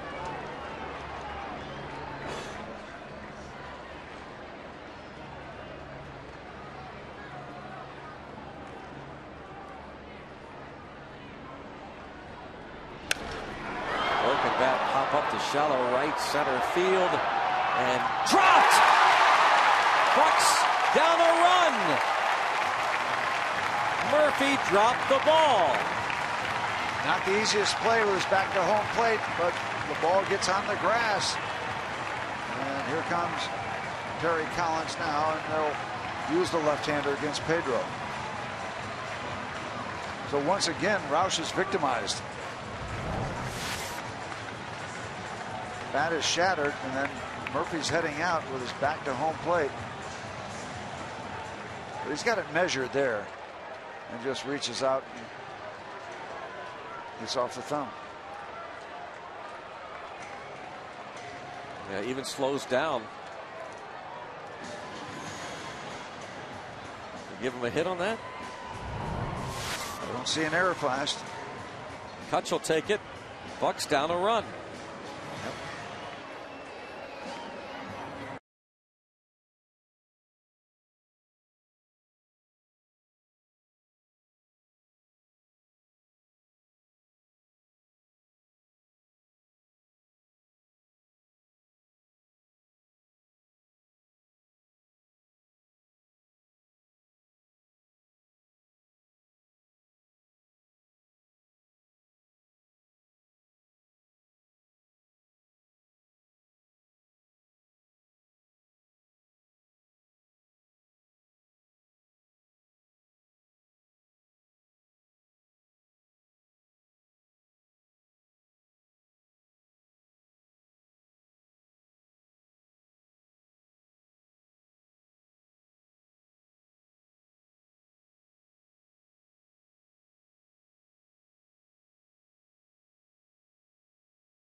Talbot a double to right, and McCutcheon the pop-up that was ruled a single and an RBI off the glove of the second baseman Murphy. And now the ultimate specialist comes on. 26th appearance. He has worked 12 innings in his first 25 appearances. Burdak is here for one reason. To get Pedro Alvarez. Yep. He got him last night. Struck him out. Terry Collins uses his left-handed specialist right now. Does Andrew run?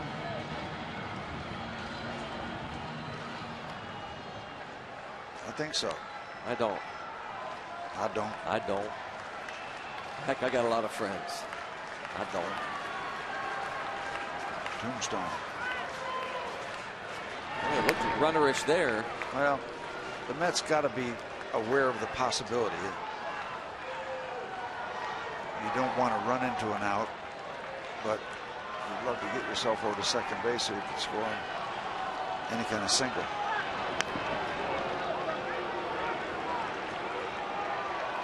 If you're going to run many times in this situation, we've talked about it 1,000 times, you have the tendency to want to guess right. Just commit that your pitcher's going to go to home plate. And strike one. You pick your spot. You think he's made up his mind he's going to go to home plate no matter what. You take off early. You guess right, you're in easily. If you don't, no, you're in a pickle. Nobody's attempted to steal against Burdak this season. Quick pitch Slide there. step. Yep.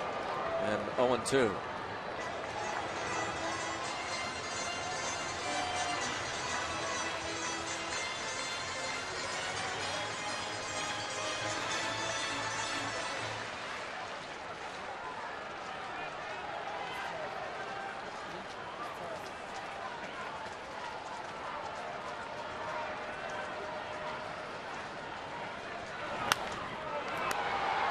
Pop to left, That's right over, and out of play.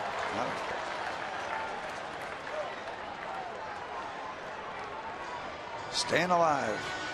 Lefty's just 3 out of 25 against Burdak, a 120 batting average. He has struck out 13 of the 25 batters he's faced.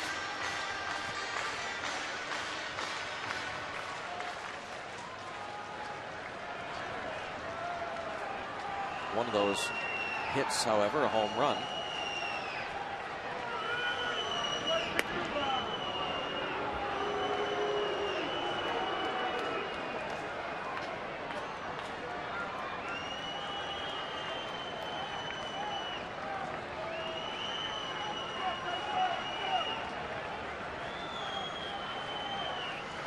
There goes McCutcheon. It's taken for a ball and a stolen base. He called it, Steve, the first attempted steal of the year against Burdak, and it's successful.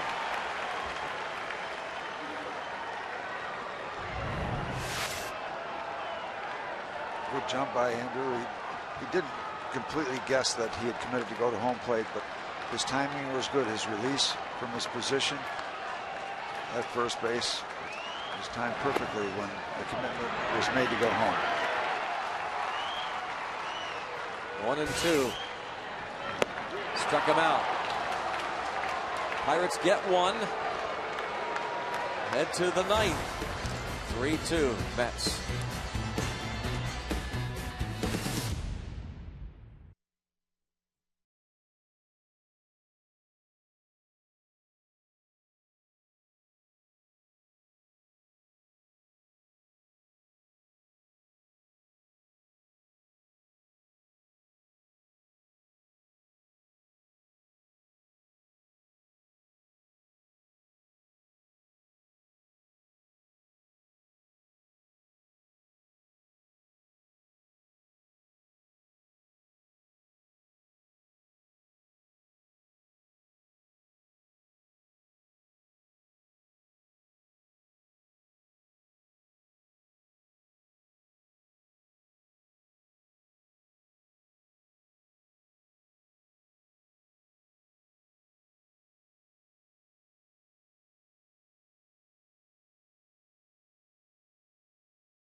Free Shirt Friday. All fans get a t-shirt just like the one Joel Hanrahan is wearing. It's courtesy of the Breathe Project. Come early for the first block party of the season before the game on Federal Street. Enjoy live local music and food. For tickets, go to pirates.com/Free Shirt Friday. Dave Cash will be in the Hall of Fame club as well, celebrity bartender. Former Bucko. Free Shirt Friday this Friday night. Pirates and the Cubs. A.J. Burnett on the hill against Ryan Dempster. Yet another one-run game for the Pittsburgh Pirates. Played a ton of them. Pirates have played 19 one-run games coming into tonight.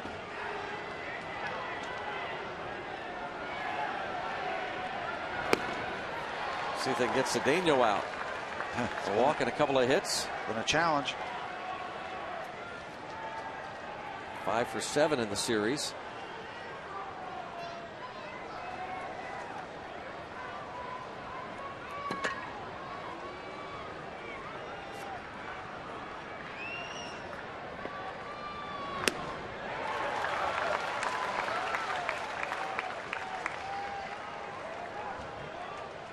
Burdak got the out. Frank Francisco is their closer. He has 10, but he's got some numbers that don't suggest lights out saves. ERA of 7.56. The other way. Tabata. Yes, nicely done. 1 out. The ball was trying to slice away from Jose. Good job. Check out some out-of-town scores. Hyundai presents these scores. The Reds lead Atlanta in the bottom of the 8th inning. Brandon Phillips a couple of home runs. Cubs Houston tied up at 1. Giants lead the Brewers 4-2. A game in the 5th. And the Cardinals lead San Diego 1-0. Adam Wainwright on the hill for St. Louis against Edinson Volquez. Cardinals a half game up on the Reds, 3 up on the Pirates.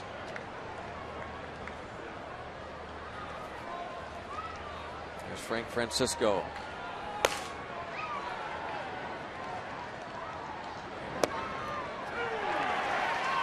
Walker, Jones, Barajas due up for the Pirates in the bottom of the 9th.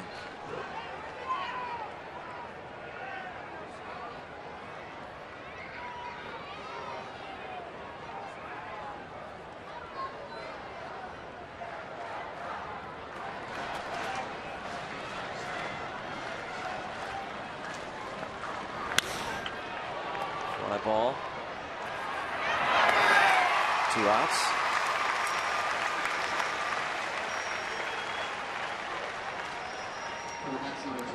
Scott Hairston will pinch hit now for Burdak.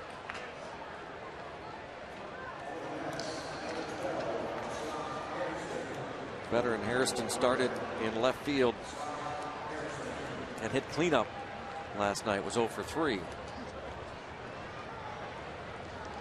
turned 32 years old on Friday.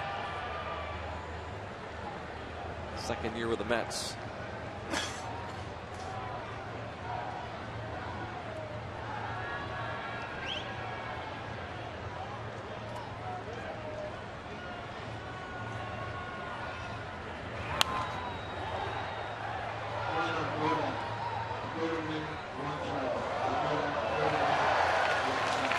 Scott Hairston.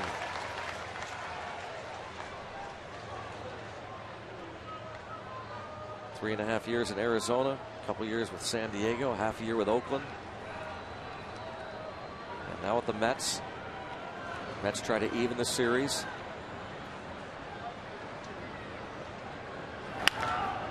Pulled foul.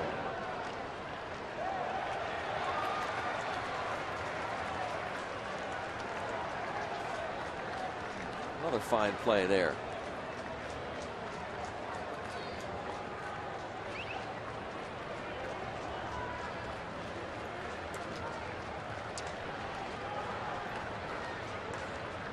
Oh, 2.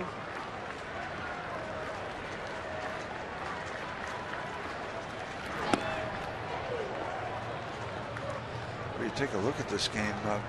5 runs scored, several of them, if not all, somewhat tainted.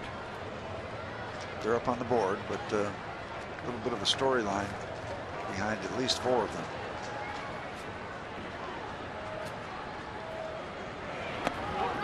Checks again. And they check at first base. Paul Schreiber, he says no. 2-2.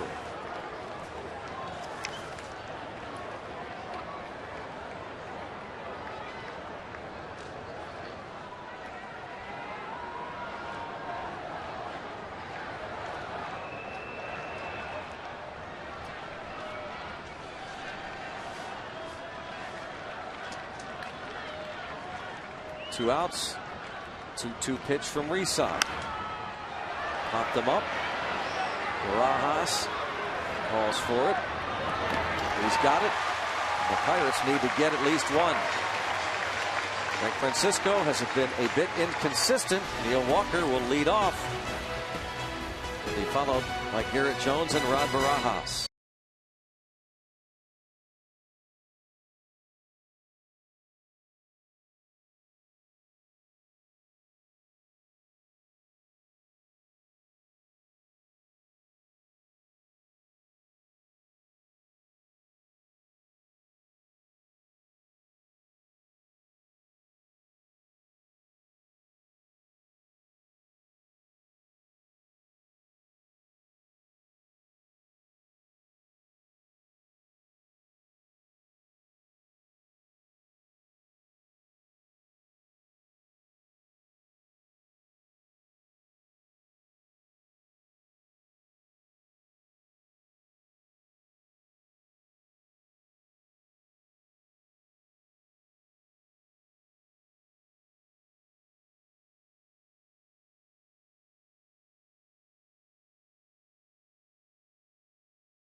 Great shots once again from our AGH cam. And can the Pirates rally against Frank Francisco?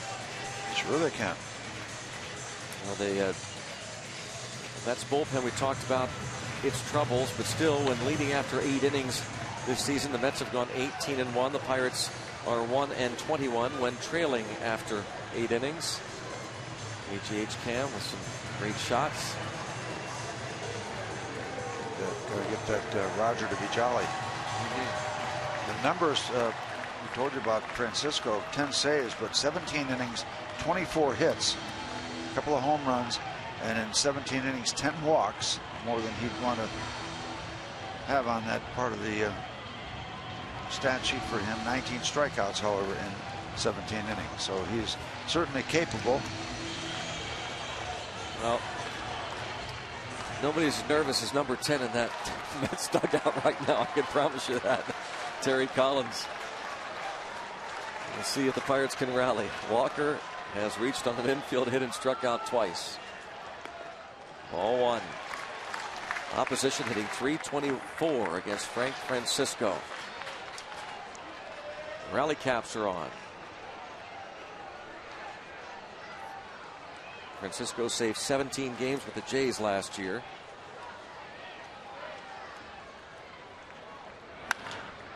Hit hard, but at second.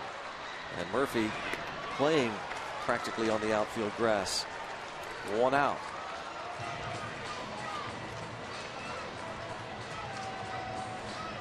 Hit it hard, but right at second. Pirates 11-8 in one-run ball games.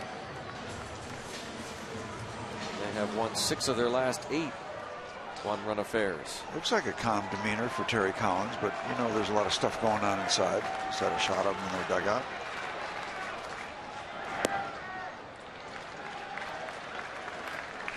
Was it the other day? Was it against the Marlins where Francisco went crazy? Collins had to intervene. Didn't think he was getting the calls from the home plate umpire. 1-0. And bounced foul. Got to get the big left-handed stick here to run into one. One swing of the bat gets you even. Start all over again. He's given up 2, has Frank Francisco.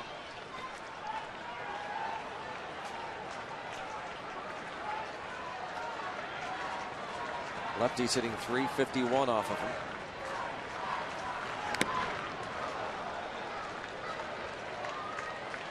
Ball and 2 strikes. Mickey is just getting beat up tonight back at home plate.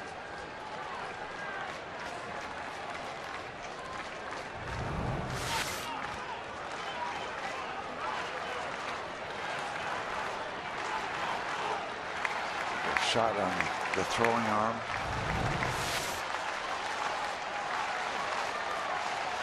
One and 2 on Jones. Just hangs in there.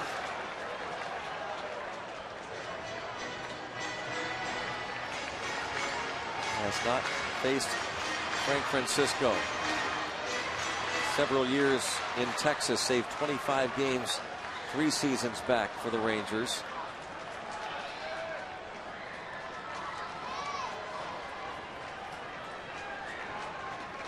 Mets signed Francisco as a free agent this winter.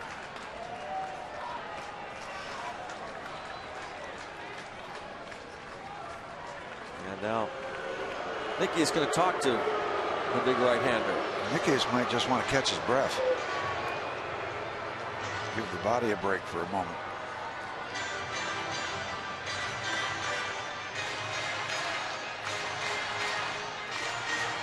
One ball, 2 strikes on Garrett Jones.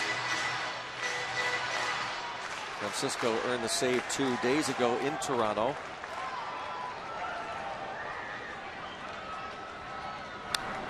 Another foul ball, just got a piece.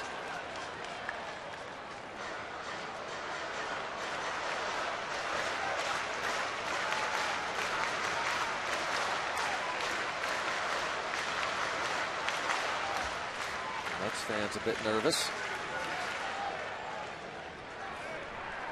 Another 1-2 pitch to Garrett Jones. And a tapper, foul.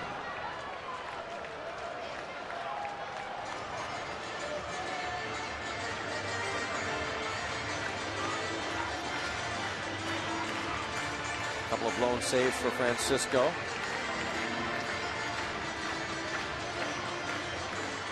A couple of weeks ago, suffered a blown save against the Marlins in Miami.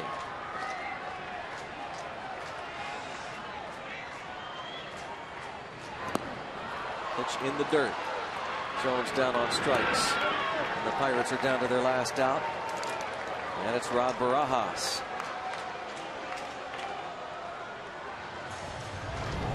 Well, he stayed alive a long time, but this ball basically bounced on home plate.